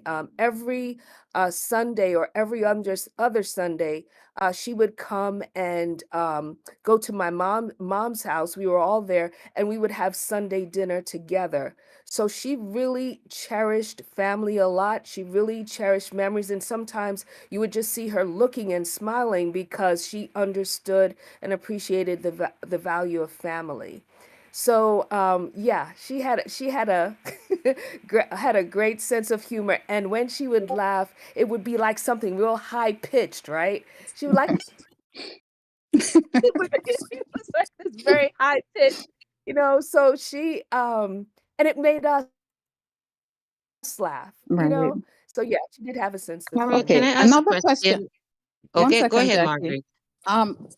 Was there anybody else in your family that spoke Spanish? Because when I heard her first name, Carlotta, that sounds like a Spanish name to me. So I automatically thought that it was, kind of a part of your family history. No, no, not as far as I know. My grandfather worked in Panama for a while, Ah, but I think that came but I think that came after. So I'm oh, not quite sure how that came to be. I'll check in with my mom. Maybe my mom knows. But And no. for the record, Carol, when you make you go back, you mentioned your mom. Your mom's still alive? Oh yes. Oh yes, very much so, and still goes to Meadowbrook Church. Oh, nice. oh. But we'll have to send her this conversation. Let's hear it after. But go ahead, Margaret. Okay. You must have more questions. And then you go ahead, Jackie. Okay. Margaret, did you have any more Jackie, questions? no, I have more questions, but Jackie, go first. I don't want to bring up the sad moment, but I just wanted to know, like, how did she pass? Like, how was her life at the end? And who Oh, was with her? Because you said she didn't have any children. Who was yeah. with her? Oh, she was with all of us. She did pass, and her family was with her. She I wasn't there when she passed, but other family members were, and she went very peace. She was at peace. She went in Awesome. her sleep. Yeah. What year? She What year didn't was that, Okay. Carol? What year did she die? Oh my goodness, I think it was 86. I'll have to check. I So think she it was died almost 86. immediately after she left Meadowbrook. Yes, because Yeah, she was that's that was her very much like I said, that was part of her family, right? A major part of her family. And so she wanted to do even more, but it was time for her to rest, you know? And sometimes it's you have to reconcile with that. But she died very much at peace, with surrounded by her family. We were very much lockstep with her. My aunt, Mm. Daphne, cousin Sonia, my mom, oh, all surrounded with her. And she knew when she was going that she was very much loved. So, That is Carol, you know, one of wonderful. It was 86. I just looked it up. It says 86 on the thing. Okay, okay. that's about the year that I finished 6-1. Yeah. But Carol, one of the things I realized through this conversation and then looking back is she was a person that was ahead of her time. And so we almost feel like her, like, you know, I mean, a brilliant person who maybe through some bureaucracy, you know, may not have gotten everything she wanted done. There's quite a few people like that walking the earth. I think she was one of them. Not Because just bureaucracy, finances too. Because remember, the government have to issue stuff for the school. So that was one of the challenges. Mm-hmm. yeah, that's also part of the bureaucracy. Well, so but anyway, so my thing is you know, just moving forward here with all the happy memories that we have for Savannah, is there anything on campus named after her? One of the things I propose in here, it's not, it's actually, you know, with this bringing back to life people and their characteristics, it'd be kind of nice for the students to have something that they rely on or use. Something called Spana, for example. It could be an app. This is just kind of outside the box thinking here, where it could be an app or some kind of a avatar which has her image, you know, As and as you know, as as far as I know, Lindsay, none so far, but that's an excellent idea. And it's out in the because public now. Excellent. That's an excellent yeah, idea if you name something after Miss McClennon. And for the Ah, record, Agreed. I mean, you Carol, can, I am not and fluent in Spana, I'm not fluent in Spanish at all. That wasn't my strongest language or language at all. The only thing I know in Spanish is no Espanol. Did I pronounce her name properly in the beginning? Call her name for me, her two first name, the two names that we know her by. Carlota Liana. Okay, thank you, Carol. I'm glad Jel- I'm glad you're here to correct me because I didn't do it. I didn't do it justice at all. Oh, okay. I didn't hear. I didn't hear, so it's okay. Yeah. Jelly, there's a hand up. I was trying to bring the person Yeah, man. on, but it's Anthony not Murray, allowing I me bring to him do it. on. I don't know if he can't No, speak. not Anthony. Rona. Rona, yes, Rona. I did bring her on, She needs to accept the invite and come and talk. But Carol, yeah, so yeah, go ahead. Yeah, but I'm she's all for trying to you know, really uplift the memory of her uh, in a beneficial way to the current students. Just to, I mean, seriously have somebody, you know, to look up to as to, you know, just her principles and what her contribution, some Yeah. kind of dedication. Her, I mean, I have not been in Meadowbrook or in Jamaica for that matter for quite some time, but I would imagine that somebody of this stature would actually deserve some serious recognition. That would be a day-to-day thing in terms of a permanent, whether Permanent they, history of her. Yeah, man. I agree yeah, that. I agree that, Lindsay. understand? Definitely. Let me ask Carol a question though, because you say Sure. Miss McClennon was the matriarch of the family.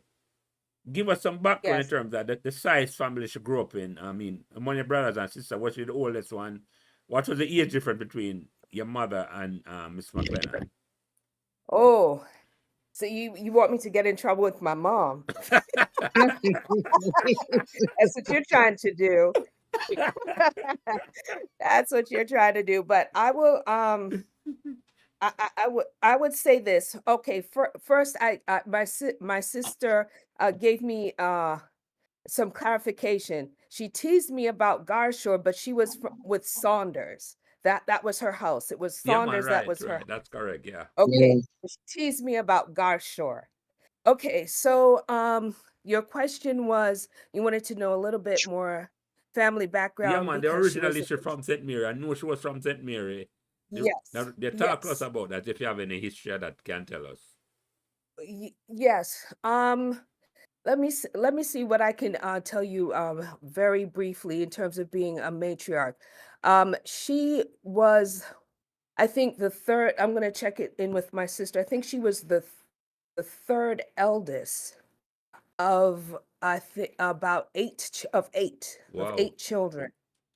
And so that's why I said she paved the way for everybody else to come through. And she was the oldest girl, And she Carol? did, no, I do believe she was the second Okay, yeah. second girl.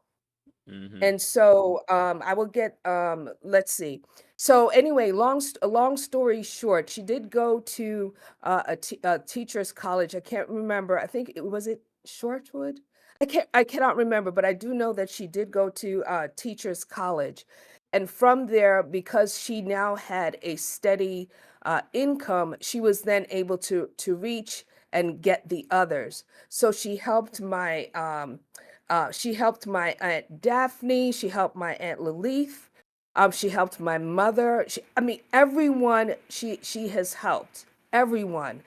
And then when everyone went to England, to Canada, to the United States, she was there keeping the home fires burning in any way that she possibly could, in terms of making sure that we were all taken care of.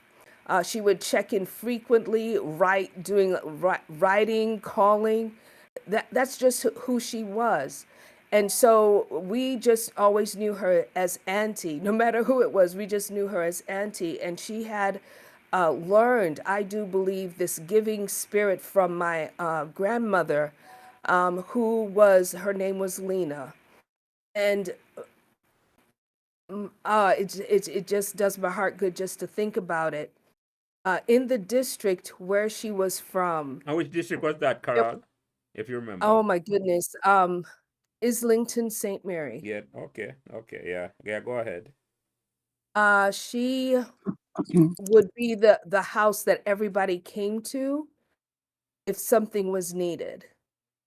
So if there was a child that was hungry, the child would not leave hungry. My grandfather was a part-time constable and a butcher.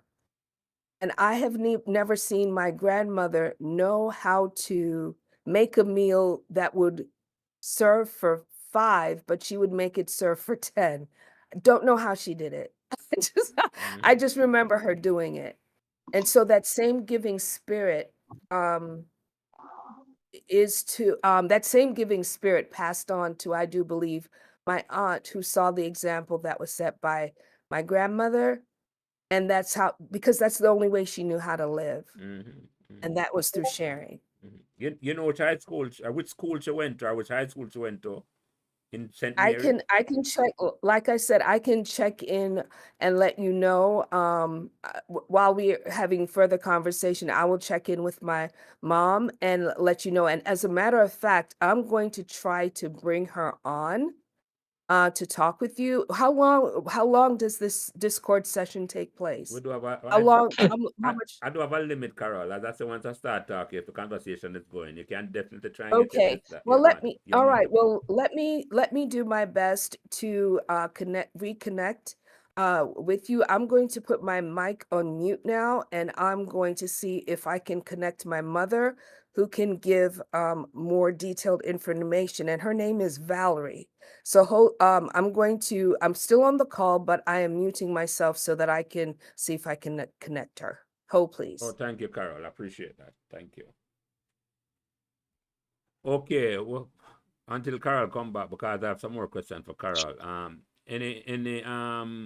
Carol might not. Yep. Yeah, go ahead. Who was talking? I'm not sure who talking. Sir Brookis. Anthony Murray, yes. Go ahead. Sorry, you finally okay. get for talk. Go ahead, Anthony. Go ahead. The original Brookis. Go I've, ahead. Introduce yourself, my brother, and talk about your Miss McClennon memory. Anthony Brookis Murray, class of 79 to 84, the best years, the change in Meadowbrook. The golden years. You understand? The golden years. The years Yes. that Spanner in charge at Meadowbrook. I'm going to say it right. Yeah, Yeah, man. yes. Brook is forever and forever Brook is, you know what I mean? Yeah, man. One thing I remember with Miss McClennon, I think she was gonna cane me. And she tell me, say, sometimes the medicine is bitter, but you have to just swallow it up. Yeah, man, I never forget that still. I should give me a night skin, you know what I mean? But I think that bitter medicine she talk about still was life itself. Life will be very rough, but you have to go through, you know? So me Once ask you you go something through I it, talk about caning. Hold on there, Anthony. Because me get caning from Mr. Top. Spanner caning the that? Tell the truth. no, Talk the truth, you know. no man, you have a story It like the wouldn't cane, it you know. wouldn't be hot. It wouldn't be hot now because he's been through so much stuff in life. But as a little boy when he was 11, 12, that would have been hot. Yeah. No. Really? Yeah. When she elevate it, when she come down with the cane, you know, you just move the hand down and just kind of hold it a little bit, Oh, you know yeah, what I get mean? caning for your So, you know, hand. No, but I said, you're not gonna feel it hard. no. Mr. Top, me about caning for your hand and broke it. So, and Rona, I see you on stage. Definitely unmute your mic and comment if you want to comment. I definitely want to hear what you have to say. Go ahead, Rona. Introduce yourself and where you start at Meadowbrook and talk about your Miss McClennon memory. Go ahead, Rona. Okay. I'm Rona Reed. I started at Meadowbrook 1978. Sorry, 1973 and left 1978. So I was there during Mr. Thorpe years, and Miss McClennon was the vice principal. When I went in 73, she was not there at the time. She had gone away to study. And so I saw her, I think I think she came back in 1974. And then I left Meadowbrook in 78, and I went to Teachers College, and then I started teaching in Clarendon, and I just got fed up with Clarendon, and I came home one I think it was holiday, and I walked over to Meadowbrook because everybody knows that Miss McClennon was always at school. Monday, Tuesday, Wednesday, every day she would be at Meadowbrook High. So I went over there and I spoke to her, and she said, I have some positions coming up, and I will get in touch with you if what I'm thinking comes through, because I taught history and geography, and so that was 1985. She sent me a telegram. I was home for the holidays, and the postman came with a telegram, and she said I should come down to Meadowbrook to speak with her. So I went, and she offered me a position. One of the teachers had was going to UWI to further her studies, so I got that position. So I was there with her at Meadowbrook until she got ill. I think it was in 1986. Yeah, that's what Carol said too. Yeah, that's right, Rona. Yeah. Yeah, my understanding, what happened, some boys threw, what do you call it now? Clappers. That's a clappers, that's the name. Threw it at a teacher in a classroom. Teacher was teaching, and the boys threw it in, and the teacher was so frightened, she um practically jumped out of her shoes. And Miss McClennon called them, got them together into her office, and what I understand that she caned them, and it was after that she got sick. And she never came back to school after that. I went to look for her. A group of us old students went to look for her, She was able to talk and everything, and very alert. And but she never came back. We had the staff planned a retirement party for her, because I still have pictures from that function that we had at one of the hotels for her. But she was I mean, as I said, the spanner, and they had another thing before that, but I won't say that. No, we're not going to use that here today. No. but she was, I'm remembering her, the way she walked, you know um and she was just all over.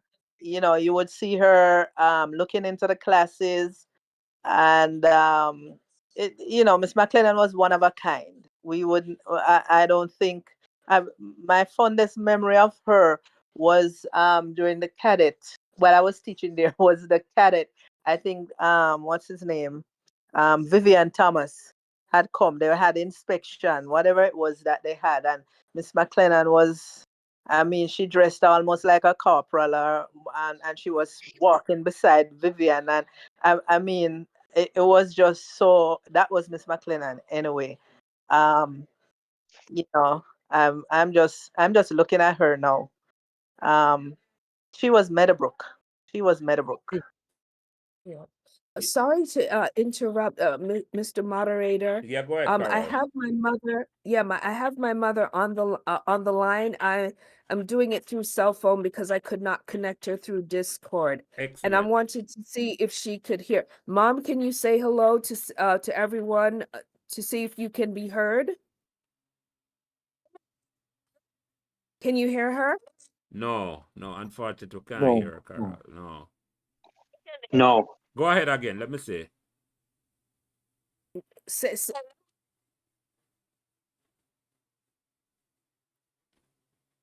I can can barely. you Let us do this, Carol. Let us ask a question, and then you can interpret, and then you just.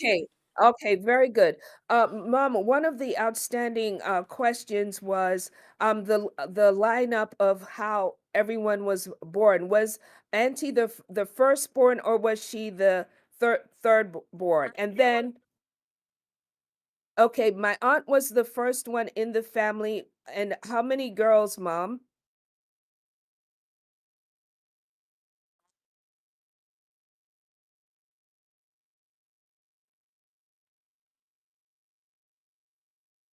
Five girls and two boys. And she was the. In which my aunt was the eldest. Yeah, that's what I thought. She be Oh, wow. should be in that Two state. she was very in control. I understand. We won't use the other word. She was What in made her go into control. teaching? What made her go? That's what we'll say. She was in charge. Okay. She was in charge, Carol. was- Yes. Yes, she was in charge. We'll say that. Was there another question you had? Yeah. What inspired her to go into teaching? Say that again, please. What or who inspired her to go into teaching? What inspired Aunt Lee to go into teaching, Mom?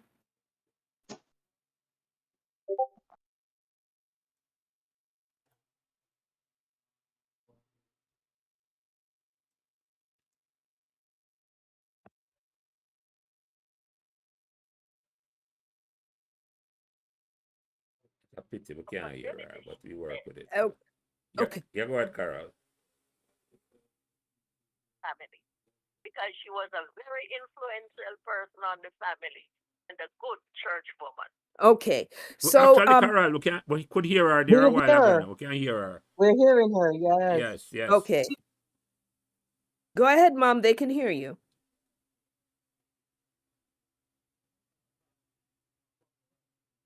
it's gone again. In Costa Rica. And I think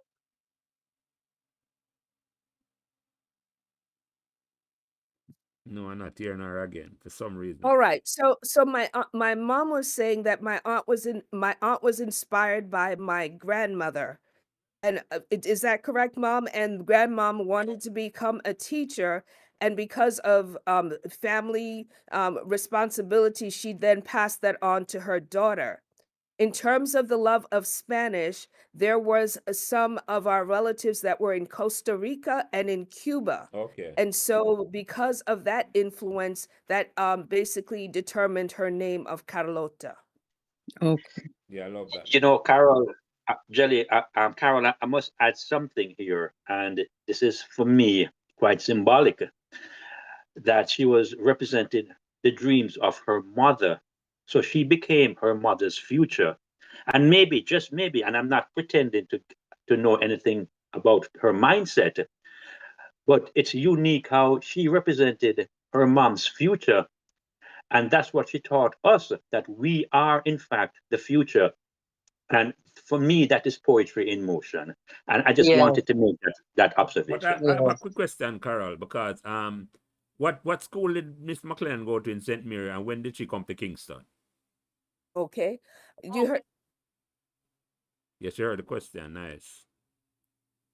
And Margaret and Dante and Jackie, if you have any questions, I'm gonna go ahead after Carol answer this question.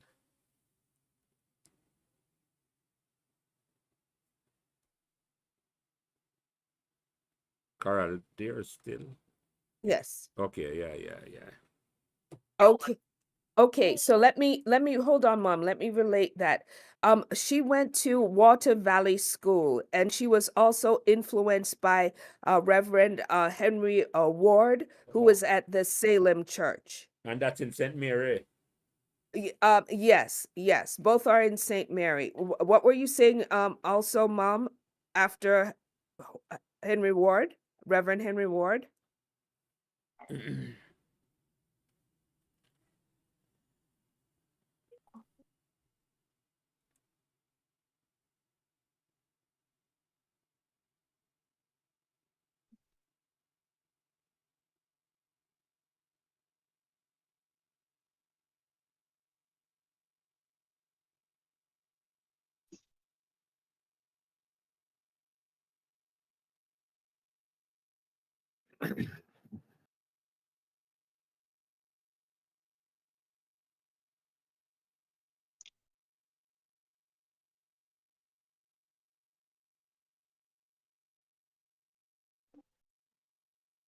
Carol, is still there?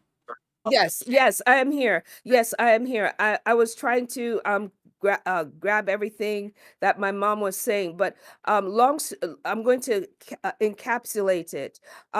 My Aunt Lee was a very strong student, very good student in terms of passing her examinations with flying colors, and she went to the University College and did well there as well. Was there any other thing that you wanted to say to answer his question, Mom?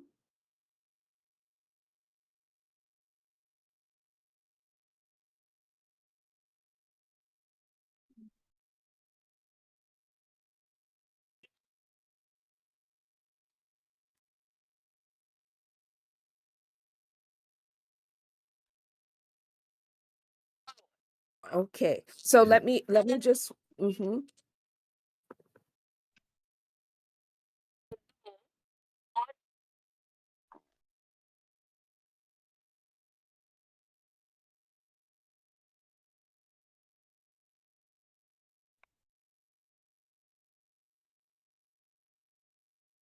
Okay, let me.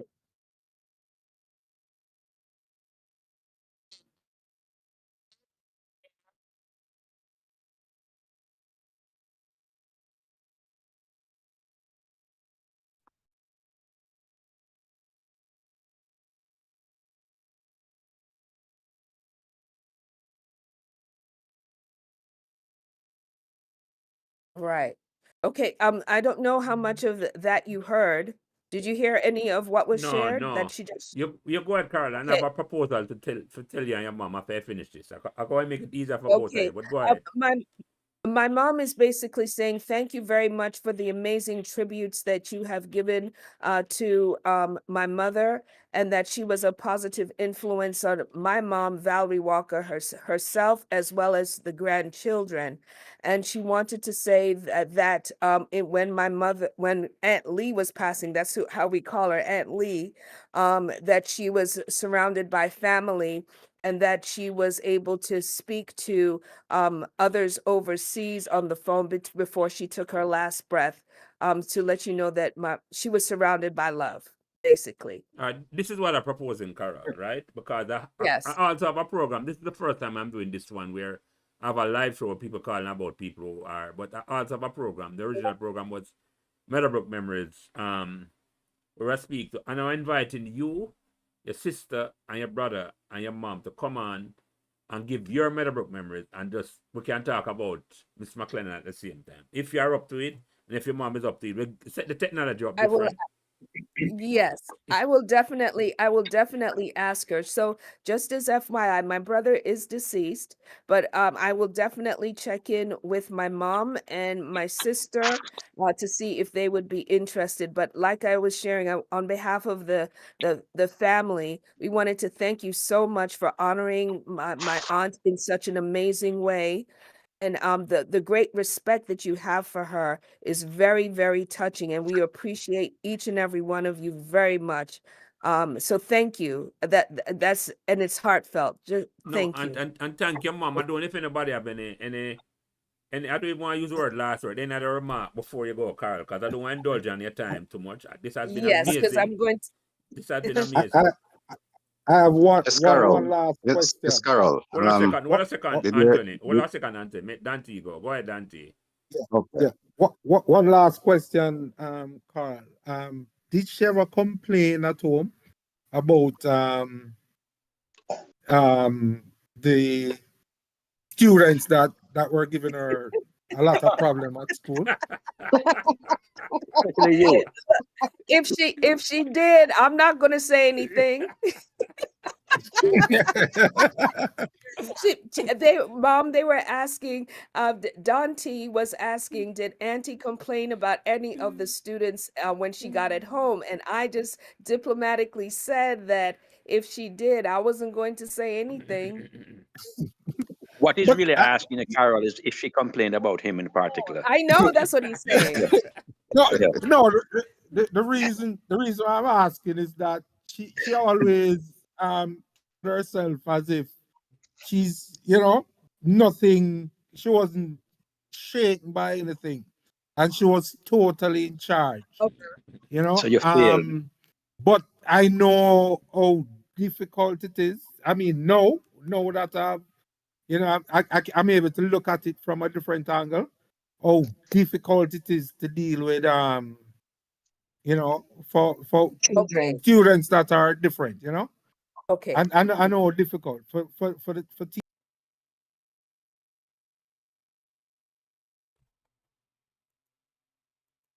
a little bit, Challenging. no, a little bit wayward. Yeah, But but it would be it's interesting to know. all good. It's all good. It was a journey that you took, and it's not, the journey is important, but the destination is even more so. And where you have arrived is a good testament of how she was able to influence you in a positive way. So, it's all par for the course. But before I go, my mom wanted to let you know that she has a lot of memorabilia that she would not mind sharing. If you are interested in having access to that, my mom said she is willing to share it. And so Definitely, she's Carol. offering that to you if you would like. Definitely, Carol. Yeah. I'm going to IM you in Discord, and we'll make the connection, and we'll definitely work around that, because that offer still stands for you to come on, and we'll definitely will be in Yes. touch. But I don't know if Anthony Murray had a question before you go. One last question. Yes. Yeah, go ahead, Anthony. Good Carol had to go. Yeah. Good afternoon. Good afternoon, Carol. Good afternoon. Did Aunt Lee? Well, she was I know that she's an avid sports lover. Did she herself play in sports? Good question. That is very good question. I don't I don't recall. Mom, do you remember Aunt Lee playing any sports, or was she just a very spectacular fan? Do you remember anything? Yeah. Is she? Oh, she was a cricketer. Yeah, of course. Okay, Of course. okay, Yeah, Yeah. that's what. interesting, Jelly. Yeah. Okay, That's one of the reason why I asked is because I was one of the, well, I was in the best house, Saunders house. That's understandable. Okay. Big up, Okay. Tony. I was So in Sanders too. okay, so my mom said that she loved cricket a lot, and that when Meadowbrook went to play cricket, she was a bit anxious about it and just wanted to hear the scores. But she very much was an avid cricket lover and Oh, was very cricket. supportive of the Meadowbrook team. But mom, she never bowled, did she? She never bowled. All right, and she never hit the ball. She was not a batsman. no. Okay, no, she wasn't Okay. a batsman or a bowler. I just wanted to make sure, or a bowler, excuse me. She just loved the sport. Yeah, Okay, thank okay. you very much. You're welcome, Mr. Murray. So I guess I will connect with you. Definitely. I'm going to send him a phone number in Discord, Carol, that will make a connection, and then we'll try and make the link Okay. for the memorabilia Okay, very and for good. definitely have further conversation. God, this is wonderful. Okay. This is great. Very good. This is great. And All I right. really appreciate you coming on and spend your Sunday evening with us. This is excellent, Carol. Thank you. All right. Yes, thank So you. have a good evening, Thank everyone. you as And well, Thank you. Carol. on behalf of the Bye-bye, whole Thank you. family. All right. Thank Bye you, bye. Mom, as well. Yeah. Okay. Right. You know, Jolly, Yeah. is so unique that one of her inspiration was the Right Reverend Henry Ward, which was, as we know, From St. Mary. instrumental in the founding of Right. our school. Right. The naming of Ward. I Right, in fact right. met Reverend Ward on his 100th birthday when we actually paraded for him. I believe it was 1979, and very outstanding gentleman. And I can see why Miss McClennon's way was the way it was. If in fact the Right Reverend Henry Ward was her inspiration, it makes sense now why she was such an outstanding figure herself. Yeah. But Mr. Merrick, I'm so interested in that she lived out her mom's dream. And so many Jamaicans have done that, where they didn't have the education, they wanted to do something, but they live it through their daughters. You know, Yes. so that's I'm telling you, the conversation with her would have been so inspirational if she Yes. was alive today. Yes. Yeah. But she is, Jackie. She is, and she's She's alive alive. today She's because alive in all of us. In all of us. Yeah, man. yes, Definitely. yes, and I'm testament to that. Yeah, man. I have a I question, you see. I have a question for I started I went to Meadowbrook 80 to 85, at which time she was already principal. She, apart, well, certainly for you, Merrick and Prince, most of your years, she was vice principal. Yeah. Yeah. But it would seem to me that even as vice principal, she was very influential in the school, you know. Would you say that she was, perhaps even the standard bearer, even as a vice principal? For me, Jelly, you want to take it and I'll go after, or Yeah, you want man, to go first? let me answer that, Dandy. That's an Yeah. excellent question, because Christopher Cheddar and Yeah. I talked about this. And it's Christopher Cheddar opinion, and I agree with him that without Miss McClennon, I support us, and I never know that she loved cricket, and cricket was one of her loves, we would not have done so well in a sunlight in the 1980s. Without a shadow of a doubt, it confirmed now when our sister told us that she loved cricket so much. I didn't know that at all. I know each time me say she was proud when she got the principal meeting when we win a whole heap of thing. She have whole heap of talk. A whole heap of, it's like our stature just raised when Meadowbrook started do so well in our favorite sport. And you know that Dante, she never stopped supporting the team no matter. All of the That's team true, them. that's true. All of the team them. I said to you that Mr. Year would have a whole heap of, not just Mr. Year, all of the people them involved in the cricket. right? I never knew that at all, Auntie. I did not know that at all. That was good information I get a while ago. But yeah. So her influence was way, as I like quote the book from C.L. James, way beyond the boundary. I didn't know that at all, Dante. I didn't know that at all. But Merrick, you sounded like you have a comment on that. Go ahead. Well, let us imagine Meadowbrook without Miss McClennon. And if we did that, then what we're left with would be, for us, the fear of having Mr. Thorpe as the headmaster without the buffer of the kindness and gentleness of Miss McClennon. That's number one. Number two, let us imagine Meadowbrook without Miss McClennon for those who were less fortunate than others. And to quote the gentleman regarding Animal Farm, all animals are created equally, but some are more equal than others. She didn't see it that way. She saw all of us, every one of us, the rich and the poor, as equal. So without her, there's a lot of growing pains that would have been more painful, and a lot of coming of age that probably would not have come to age. So if we imagine Meadowbrook without her, I believe it would be an institution that was a bit harsher, more stringent, and a bit more forceful, without the explanation as to why we were being put through those rigors. And Miss McClennon was that explanation as to why we were being treated the way we were being treated.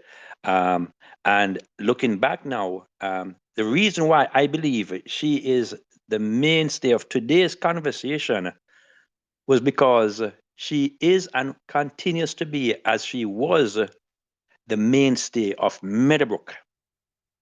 And without her, Meadowbrook would have been maybe as glamorous and as prestigious, but not as empathetic and not as caring. Because Meadowbrook without Miss McClennon would have been buildings without a heart and a soul. Yes. Yeah. Thank you for that. I mean, I can certainly attest to the empathy part, because she definitely, I think, demonstrated that she tried to understand everybody. She didn't just work with, and this is one of the things that I see now, people that were along the straight and narrow. Yes. She understood that persons were different, and there were people of different upbringing, different background, and had different issues. And I think she tried to deal with each person individually. And And which I'm curious that now that we have learned so much more about her from her sister and her niece, we've come to realize she was actually treating us the way she experienced life herself. Exactly. Yes. Yeah. See? Yeah. So Okay. we're Go really ahead, her Margaret. children. Go ahead, Margaret. Sound like you had something to say. Go ahead. Yes, I do. I have a couple of comments from my Facebook page that I'd like to share. Definitely. One of them is from Andrea Johnston. She says her smile was so infectious. Remembered clapping to get your attention, to inquire why you're not in class. And then she says the good old days. Then Bishop Harold Blair Jr., he says, her sense of discipline is unforgettable. Cheryl Vernon, says she's at work, so she can't join. She says, I was eating a mango one day, and she called me to the office. She said, Vernon, eating is an ugly exercise. She said, all the mango juice are run down my hand. I never forget. I'm always mindful of eating in public to this day. And then Christine Bassan said she came from Morant Bay High School, and she's thankful that Miss McClennon took her into Meadowbrook. Yeah, thank you for that, Margaret. I mean, I have some comments on YouTube page, I went talk about a little bit. Wayne Campbell, I think that might be Beanie. Anna Miss McClennon principalship. Meadowbrook High experienced a golden years spanning in academics, arts, and sports. More should True. be done in her honor and her memory. True. That is so true. Because Great. I describe her year as the golden years of Meadowbrook. So yeah. Andrew Hall, so the library, I believe that name no one has paid for that plaque. So we should do something for the library. But these are just ideas. I mean, the conversation is just a conversation to start. I should do something substantial for Miss McClennon. Either, as Corey had said, online or something. We can't do both. Because she's a giant in a Meadowbrook history. We cannot. She is a giant. I must say that. I agree. I think her name should be somewhere. Yeah, man. In the school. Immortalized. Yeah, man. Yeah. Definitely. And as Corey said, not just a building. You see the avatar, that's a great idea. Yeah, man. Because she have the name Spanner, it show like she can be like a ninja warrior. Yeah, man. A Power Ranger. Like an app or something with the school could I use. Yes. Yeah. Yes. And that in a quarry. The clap is going to be instrumental in the clap. Yeah, you understand? That the avatar of the house. Yeah, that's funny. Great idea. Yeah, design a spanner app quarry. That's up your field. Design an app for spanner where we can introduce at the school and we make them do more schoolwork. That's design. That's in your scientific field. That's above my pay grade. It could be used like for anyone that they use by the staff, you know? Yeah, man. Just Yeah. need to read. And that's something. Yeah, excellent idea. Log in. You know, log into Meadowbrook. You have to see Spanner. Yeah. Give a little bio on Spanner, you know? You hover over it, you get a bio. Yeah. That's who Spanner was. I do that for other people as well, too, like Miss Morris. And, you know, it's another way of getting historical data in a digital manner. Yeah, man, definitely. Well, the student gets it up before them. And, you know, maybe some favorite memes of Mrs. McClennon, you know? Some other things she used to do and so forth. So you have to get creative now at that digital age, you know? Definitely. Yeah, and getting the memorabilia from Carol and our will mom, show definitely her life. It's almost like we could create a library for her, It's a library, exactly. Yeah, man. And the avatar can be created from that. Yeah, man. I'm going to make the connection with Carol and her mom and try to get them to do a Meadowbrook Memories podcast. And definitely she was probably a number one in the Hall of Meadowbrook fame. Definitely. Like that. Yeah, definitely. In the Meadowbrook Hall of Fame. I sent her my link and contact her and send her some info because she and I were in sixth form together. I remember her well. But I would say when she said the picture, she remember. But I remember the name them that she called. And she was a year below me. So yeah. But hey, Jelly, you know, Garfield have a good idea, you know, a scholarship in the name. So powerful because if you win the Spanner scholarship, it's like winning the Rhodes Scholar. I respect Spanner more than Rhodes. I don't know if you know who Rhodes is. Yeah, man. Yes. I second that. Yes, Dante, me follow that too. Oh man, trust me. Who wants Spanner scholarship? Not no Rhodes Scholar, right? Exactly. No. Don't use my name and hit the state. Exactly. Spanner scholarship superior to Rhodes scholarship as far as we can see. Definitely. Yeah, go look up who Charles Rhodes is. Hopefully we have the right guy. But if it's that Cecil guy, Rhodes, I think. Merrick, Cecil Rhodes, but yeah. It is Merrick. It is that guy. Is the right guy from no, is this the guy from that did some stuff in Africa? Yep. South Africa, yeah man. Cecil Rhodes. Oh my God. Yeah man. Same person. But we're not listen, Merrick, we're not gonna tarnish Spanner memory at talk about him too much. So no. So Spanner, no man, yeah man, don't talk about Rhodes. That's Spanner we're dealing with. He take a Spanner. Yeah. How can Hold on there. Lindsay, Anthony Murray, the original Brookies. Go ahead. Me what you have to say. Jelly, look on Spanner's signature. Look on report cards and look at our signature. Even the very letters are perfect, standard, With the C L McClennon. Just look how she carved out all of the letters them. They're perfect. But me ask, so she bring out the best. She bring out the best in all of us, man. Who remember our walk, our stately walk? You ever see Spanner walk? Yes, man. Yes. With our hand behind our back, folded. And our hand held up high like walk in a Buckingham Palace. That's how she always walk. That's how she Yeah, but that's how she could tell the girls. She could tell the girls, stand straight, keep your head high, and go to class. stand straight.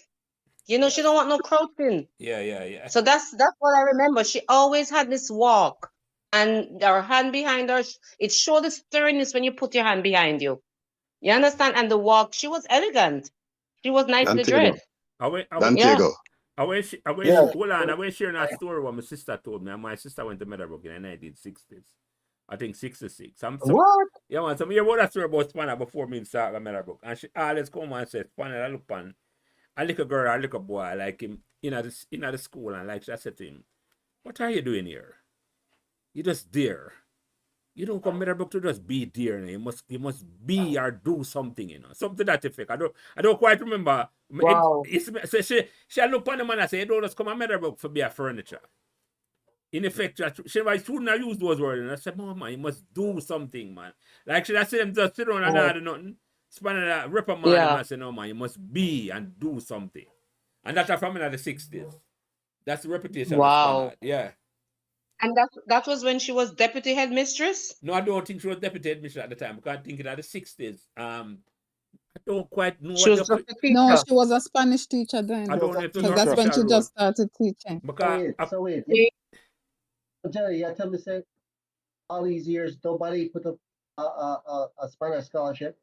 No, not as that, Mary. But we'll get the memorabilia and put that in place. Definitely. That is not that I'm aware of, Mary. Not that I'm aware of. But that can be put in place. That's one of the first things I need to be put because of her character, it's something to us for the students to aspire to and to learn more of. Yeah. I propose a scholarship in her honor. Definitely. Seriously.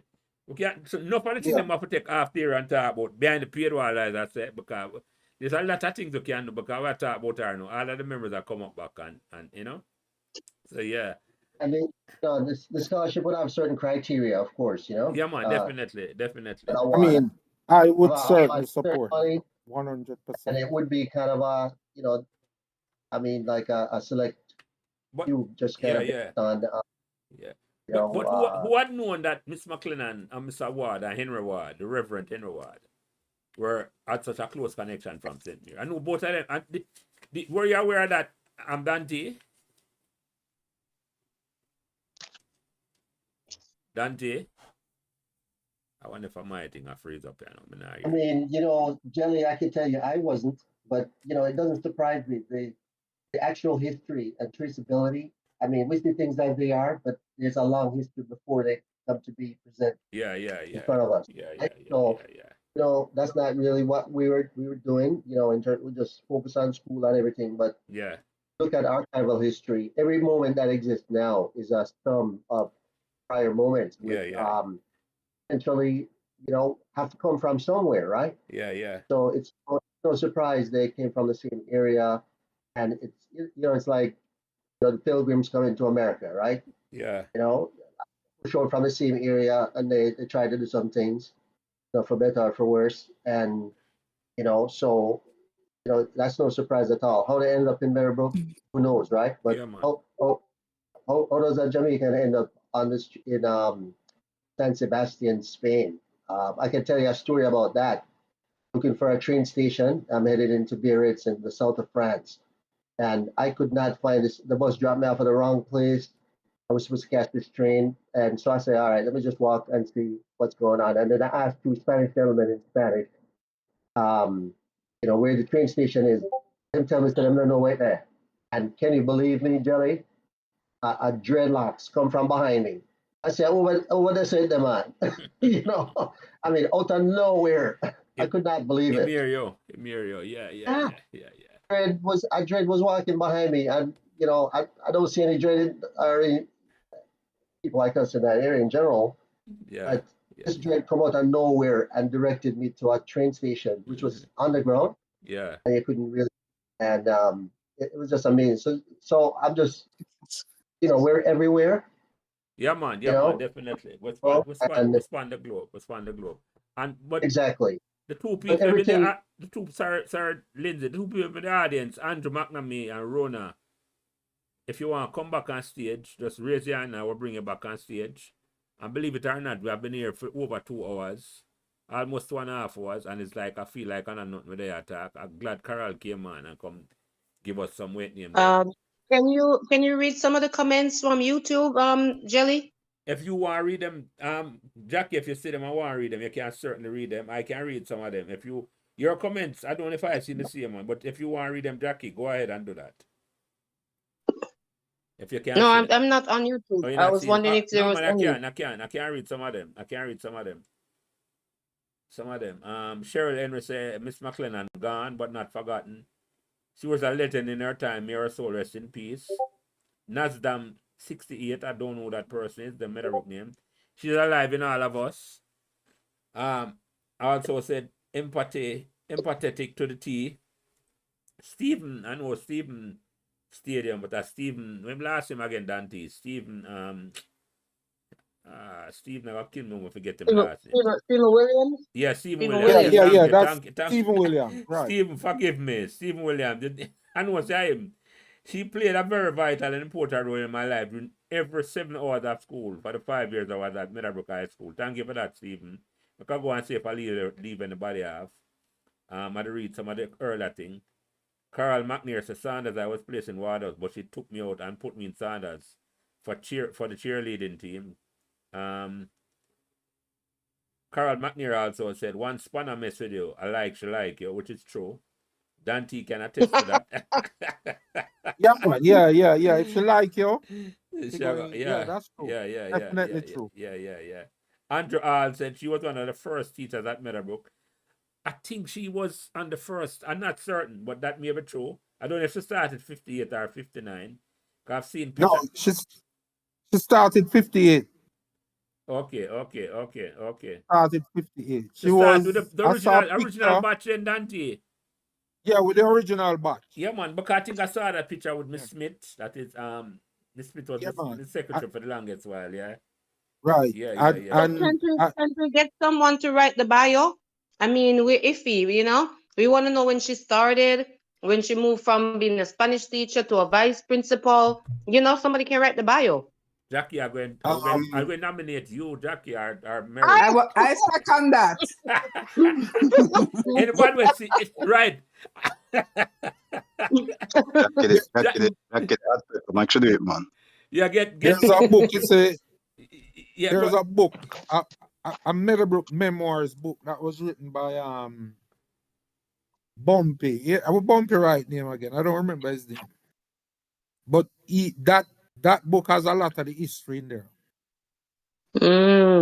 As it relates to. So you have some homework for it's available on Amazon, I think. You know, I'm gonna get the title. Yeah. And some of that we have to bring Mr. Quarry. We have to visualize some of this because I'm not a reader. I'm a TV watcher. I watch on YouTube. I watch on television. You know, iPad, whatever. So we have to go electronicalize some of this stuff because I'm not a reader. You know. we need the computer people. Well, this podcast I do that to Jackie. That's how I'm doing. Paul Jennings. Paul Jennings. Yeah, I know. I'm aware of the book. Dante. Yes. Yeah. What's the name of the book, Tegra? I'm gonna look it up. No, I actually have a copy. But I'm going to get a copy. I'll put it in the chat shortly. Yeah, I'm aware of the book too, Dante. I'm aware of the book too. I'm aware of the book as well. So yeah. But Jackie, if you want to take on that, you can certainly will. And you coordinate with Quarry and you make sure it digitized and put in a format where you love. Right. In an oral format, because I agree with you. A lot of us don't like reading at all. We just like listening and watching. You see what I'm saying? And watching, yeah. So yeah, Quarry can definitely coordinate that. Put a proper bio. Where do you want this thing to rest though? Digitally. I mean, a website, hand it off to Meadowbrook IT people. Once you create it, what are you actually doing with it? Actually, as I said, Quarry, a lot of these discussions we have to take behind the paid one and half the year. I will connect you and Jackie together, sharing a number that in try put together and coordinate with the school and get the proper authorization from our family. Coordinated with the school and our family and everybody. Right. But I leave it. I'm nominating the two now for take charge of that. Just send information. Yeah, man, I will share you and Jackie information with each other and take the proper, go through the right thing Get our family. Jelly. Yeah, go ahead. I have Mr. Core information. He's on my 84 Oh, nice, page. nice. So I don't have to do that then. That is very good. That's very good. So want to just coordinate it, and whenever I want to come talk about it on the podcast, and reach out to me and say, Jelly, this is how we reach. I'm going to talk about it. Right? Separate and up. Yeah, Big up Miss McClennon. basically, what I'm hearing, Jelly, just kind of summarize here is that we're all agreed to really document carefully the memory of Mrs. McClennon. Proper, yeah.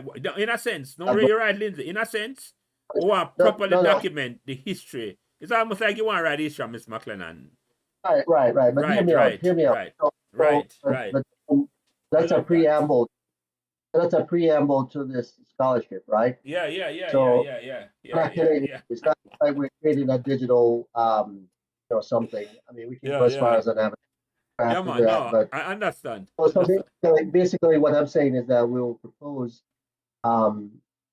besides what will come behind the scholarship is just a knowledge of Ms. McClennon and, some of the things that, she stood for as far as some of her quirks and, she was strict, for example. She had empathy and all these other things. All of them things they can put in a proper book for that. So you and Jackie coordinated with the family and the school and do a proper historical document for Miss McClennon. That's what we're saying. I leave it. We don't have to talk about it, Lindsay. That's what I'm saying. Right. Well, the whole idea is to actually have ultimately a way that we can allow the students definitely. Scholarship. Jelly, I'm wondering if there's anybody else who would like to add their 2 cents worth about Miss McClennon, because I think we're taking this conversation sideways now. Yeah, no, definitely. That's what I'm saying. Yeah. I don't know if anybody else want. Because I could go around and say, Anthony Murray, you have any more memory of Miss McClennon you don't want to talk about? Dante, you can back me up on that one. In a ISC, in a cadet, a thing called slow march, right? Mm-hmm. Yes. When you see Miss McClennon hands with her hands behind her, she really was slow marching, You're correct. As I said earlier, she was almost floating. Yeah. And I comment. Another thing, Jelly. Jelly. Yeah, hold on, Brookies. And Ozzy Barrett say Spanner was like a mother to him.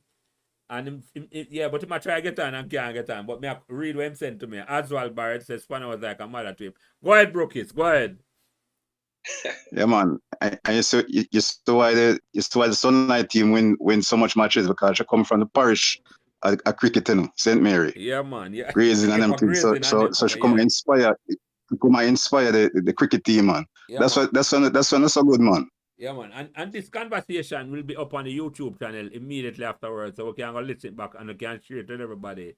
We can listen to the live thing. And I mean, we're there upon this now at 6:30 now. I want to close it down anytime between now and but look for wind it down now. That we can wrap up before 7 o'clock. Because everybody have them commitment on a Sunday evening. But all I can say, before I go around the table for ask a closing remark or any extra remark from Ms. McClennon, this has been a wonderful success. That's all I can say. I didn't expect so much people to reach out. I certainly didn't expect Carol to reach out and come on the program and come give us some great insight from Ms. McClennon.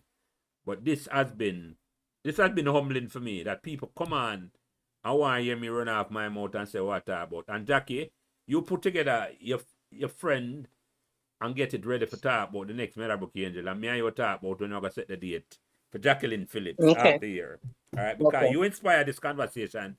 And we couldn't start with a better person than Miss McClennon, because she was an angel to a whole heap of way. And full disclosure, let me say this, because I've had a couple of people on the podcast, and I can't call them names, because John Mayer was one of them, and the Delapena brothers, and they necessarily didn't have a good relationship with Miss McClennon. And I'm not saying that for throw water upon her thing. I'm just saying everybody have both sides, and everybody never said best of Miss McClennon. I just have to do that out there. And not, it's I'm saying to you, I'm not down in our inspiration which she had for all of us and a lot of us here. Right? But I just have to say that for full disclosure. But let me go around the table for some closing remarks Any additional memory of Miss McClennon before I wind down and close it down? And I'm going to start with you first, Dantigo. All right. For me, I think I alone could have spoken for 2.5 hours on the memories that I have of Mrs. McClennon. And trust me, Dante, I'm going to post your podcast in the chat because I'm need for listening. Yeah, that's seriously, I have so many stories. At one point I didn't know whether to love or hate her. Mm-hmm. That is while I was in school. Because I tell you, she was really strict on me. And it's after I left school, I realized. I left school when I was 16. I graduated at 16. So I was a little boy. So I never really, I don't think I could have understood all of the things that she was trying to do. And it's after, when I was leaving school, that I began to realize. And throughout my life, as I went on, I realized that, a lot of the things that she was trying to instill were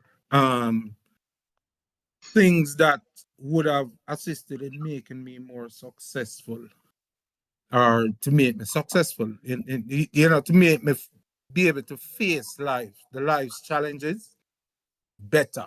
And I'm grateful for that eternally. And it is because of Pana that I can never stop giving back to Meadowbrook, because I view that as giving back to her. In my mind, she was what Meadowbrook stood for. And, it can never end. That's it for me. Oh, thank you, Dante. And make I say this, just for the record, I want bury that name there. In a infamy, like, I want it become like, we view the N word here. We're not going to use that word there when we call about the M word for talk about Miss McClennon no more. We're going to bury it. We're not. No, I would never, ever. No, ever but I say, yeah, I say I publicly, didn't even know Dante, I say publicly, that yeah. existed. No, and nobody now gonna be able to use that. No, we're gonna put that stop to it. May I tell you, that's what I said. In my present.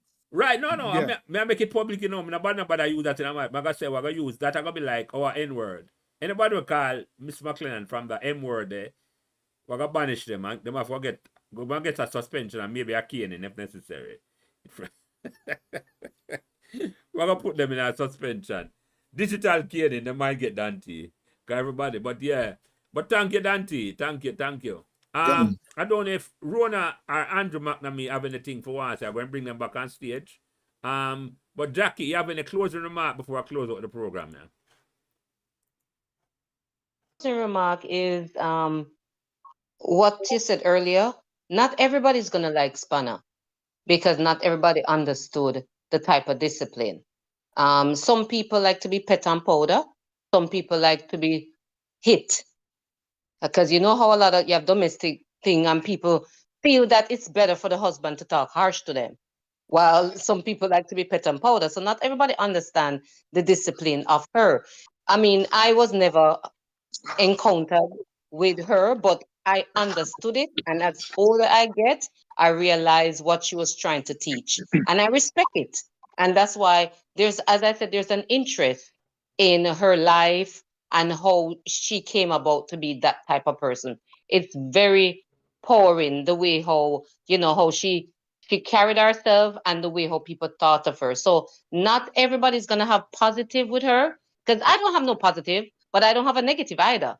But I understood the whole thing of her discipline, and some people take it good, while some people might not take it the right way. So it's just the golden years era. She was there for us, and I respect that. And that was my experience to Jackie. I didn't have a positive or a negative. She was just there. Yeah. And she was played an instrumental part in a way winning the cricket a whole heap of time. So I respect that. But you're right. I didn't have a personal story like Dante or a negative story like some people. She was just You know, so yeah, but thank you. Andrew McNamee, I see you come up back on stage. You go ahead. For any closing remark about Spanner before I close on the program here today. My remarks with Spanner, she was very loving. Most people didn't only see the other side of her as being stern and very, but if you got to know Spanner, how loving she was, oh man, she was a beautiful person inside and out. You know? Yeah. I remember times when I had hard times because for me, I never spent a summer in Jamaica as a kid. I always went, and I used to go and tell her that it was time for me to go. And then she would say, "How you know?" I said, "They here." Because I used to come to America in my khaki uniform, and I tell people that. Then people used to laugh, but it was the truth. She used to always come for me and say, "But don't forget, you're always coming back home." Yeah, nice. Yeah. After your visit. Yeah, thank you, Andrew. So for me and Spanner, yeah, she roughed me up enough time, but she loved me. Yeah. Yeah, thank you, Andrew. Thank you. And maybe just add some other YouTube comment I get in here. Nasdam68 say, I think that's Nadine, you know. Now I realize that. It should be a C L McClennon Diaries. I think that's Nadine, YouTube name. Miss Nevins, Sonia Nevins, says she inspired us all in every way, and this is an excellent initiative. Thank you, Miss Nevins. Who else now? And Anthony Murray, any closing remark, come up and say your piece, or forever will your mouth. Yes. You go ahead. Yes, Jelly. As in a previous podcast, for me, that reason, I tell you, Meadowbrook is not a school and it's a family institution. Miss McClennon came from a strong foundation of discipline and all of them things. So if you as a child go into that school, she can just instill more discipline in you, understand? So if you don't really understand her, you never understand. But God bless her soul still, you know? Good lady, man. Yeah, man. Thank you. Amen. Thank you. Yeah, man. Thank you, the original Brookies. And Lindsay, quickly, any closing remark about Miss McClennon before I go to Margaret and Yeah, just people can, kids can be mean, right? So, as you know, in schools and stuff like that, and not very nice, not only to each other but sometimes to their instructor. I usually try to stay away from that kind of behavior because I know generally what to respect elders and also what they're trying to show and teach us. So basically, I've been being successful in my academic as well as personal life. I see some things that the shadow of Miss McClennon actually enabled, right? So if she didn't keep the discipline, everything would be out of control. But she did it in a loving way and not hateful, as some people would have been to her. I respect her a whole lot. And, with the school challenge quiz, I was a spelling bee champion before coming to Meadowbrook. My literature stuff went through the roof as far as general paper. I was inspired at Meadowbrook to take any course I could lay my hands on. And to this day, I'm kind of like that. I've gone to the stars, and done a lot of good stuff. But anyway, this is about Miss McClennon. I'm really happy. And, to understand that people still remember people who have done well in terms of good to them. And that the people who hear this will seek also to be good to others as well. So, yeah, man. Thank you, Lindsay. I'm Margaret. Unmute your mic. Any closing remark before I go to Merrick, who started us wonderfully with it. Go ahead, Margaret. Yes, I want to first say thank you, Merrick, for the introduction. It was awesome. After you finished, I really didn't feel like I had anything to say. And that's a huge compliment because you did a really, really awesome job. Yes, I want to say that for me, I didn't have any, as Jackie said, negative or positive. I had some positive interactions with Miss McClennon, but nothing remarkable that I would want to speak about. What I want to say, though, is that the way she carried herself with dignity, grace, and poise, and her discipline has influenced my life. I it doesn't matter where I am or what I am doing. I try to carry myself with that same dignity, poise, and grace. And that's because I saw her example. Thank you very much, Ellie. Much appreciated. Yeah, man, you're welcome, Margaret. I'm glad you were able to join us today. I appreciate that. You have been a whole heap of work you do for me behind the scenes. But as I said, we keep something behind the paid wall. So, Merrick, I must say this before you go, because before you give a closing remark, a lot of people have been asking for the speech you gave, for post it in. I hope you write it out, but you can go back and go listen it and type it out, that I can post it and share it, because just like Margaret said, great compliment and that opening introduction you had from Miss McClennon. But give me a closing remark before I close out the show here today. I don't think I'll leave off anybody. Go ahead. No, yes, Thank you Garfield very is here. much. But what before you go, Merrick, make Garfield if you have Yes. anything to say before you go, Merrick. Garfield, you're on stage, Yes, brother. Yes. yes. Well, firstly, I know that I'm quite sure that America has that speech written down somewhere. So, it's all good. But yeah, I see a comment here in the YouTube channel that from Carol McNair. She says that she said that once Spanner mess with you, she likes you. Yeah, man, yeah. Well, if that's the case, she must have didn't love me, because she was always on me and all that stuff. But I say that to say this, that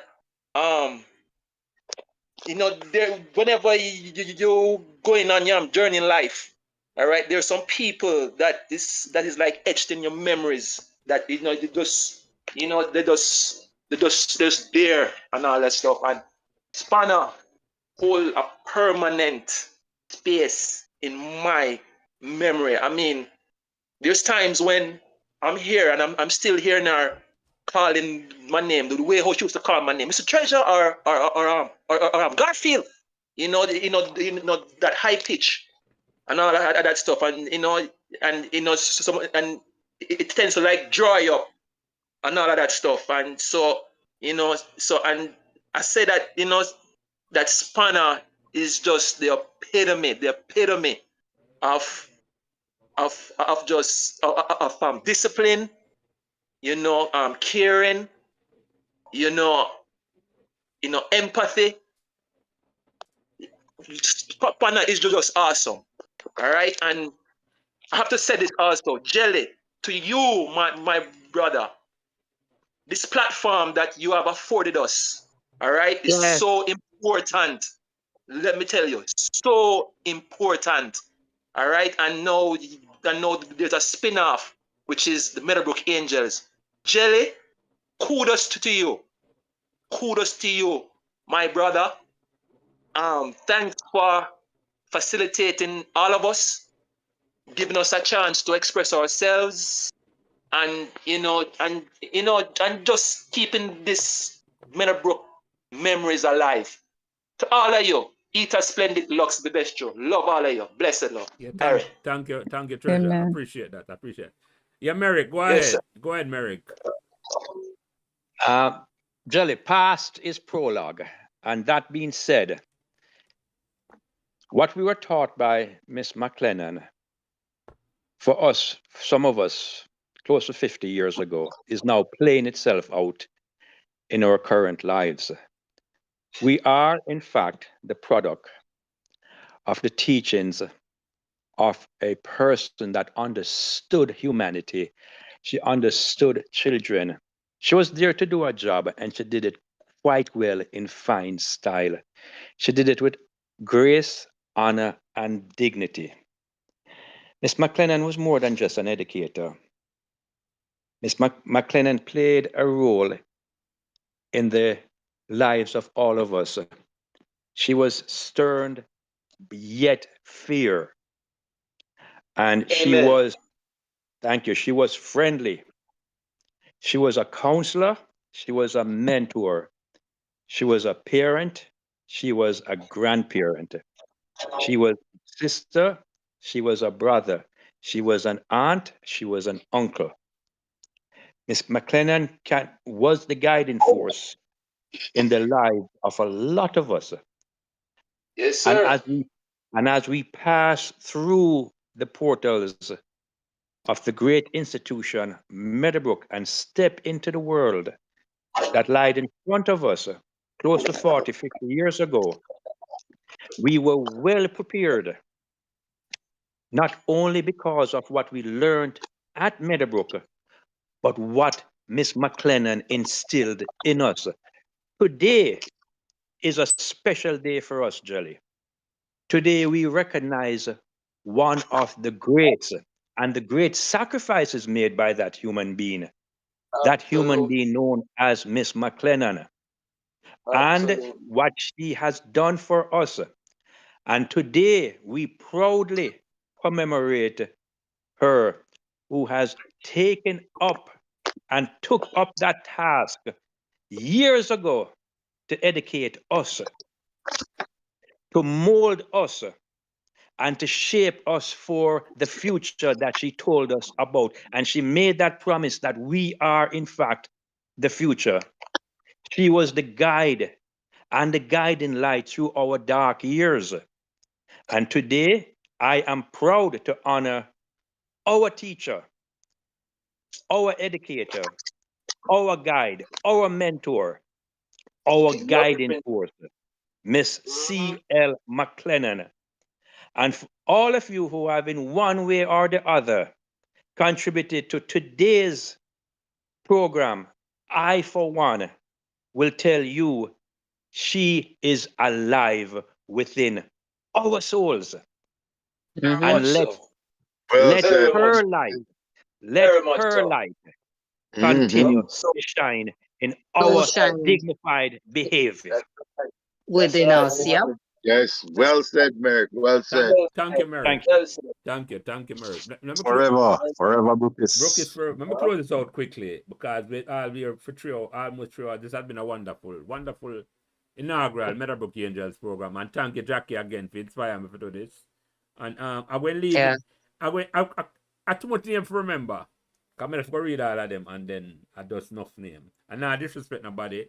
But everybody on the panel here, Margaret, Merrick, Dantigo, Jackie, I see you in the picture here, Tony Murray, the Brookies, Andrew McNamee, Garfield Treasure, Merrick Namar, Lindsay Quarry, and the people on stage here, Stephen Williams, Rona Reed, I remember that. Let me see if I can go through the name that I know for disrespect nobody. I calling everybody out. Cheryl Henry, Sonia Nevins, Miss Nevins, Nadine Moulton, I know your name. Garfield. Hi, Miss Nevins. Mr. Bobru, Carol McNair, Oswald Barrett, all I know. I hope I don't leave off the name. I'm going over. Errol Henry was here, him look like. Andrew Hall, Ampert Smith. Dave Brown was here. Dave Brown was here. I just want to call out everybody's name because I don't want to leave off nobody's name at all. Right? This is Suzette Reed. She's Rejuvenate Life. I don't think I'll leave off the name. And if I leave the name, no, the Sandy Campbell, he was here. I want to thank David Walters was here. I want to call out everybody's name. Wayne Campbell was here. I call out Andrew Hall name already. I want to thank you for coming make this a memorable occasion. And I'm going to leave in the words of Miss McClennon. When my sister tell me, I'm going to call out her name, Claudette Prince. But me didn't know her as baby. She remind me, I said, Miss McClennon. When I go at Meadowbrook, Miss McClennon look by you and tell you, say, you don't just come to Meadowbrook. You just look and be the furniture. It must be something. In other words, our number one angel at Meadowbrook, our first angel in this conversation. Just remember, the words are from Spanner. All that we can be something. That's what she was telling my sister in the 60s. She tell that little girl or little boy and say, you don't just come here for be a furniture. You come here to be somebody or be something. So, wow. Have a good night, people. Respect the world that comes spend the time. And make have a wonderful program. And as I say, our close Meadowbrook, God bless the whole away and God bless that great school at 2 Meadowbrook Avenue. Where we can 2A Meadowbrook Avenue. Let me say the right address. Where we can have a conversation here. After 40 and 50 years like nothing. Have a good night. Amen. God bless. Good night. Jackie All right. Hey, Jackie, listen. Yeah, man. Cool. Jackie. God bless. Yes. Yeah, man. Jackie, me and you have got to take up that conversation at a later date. All right. Okay, all right, Corey. Okay.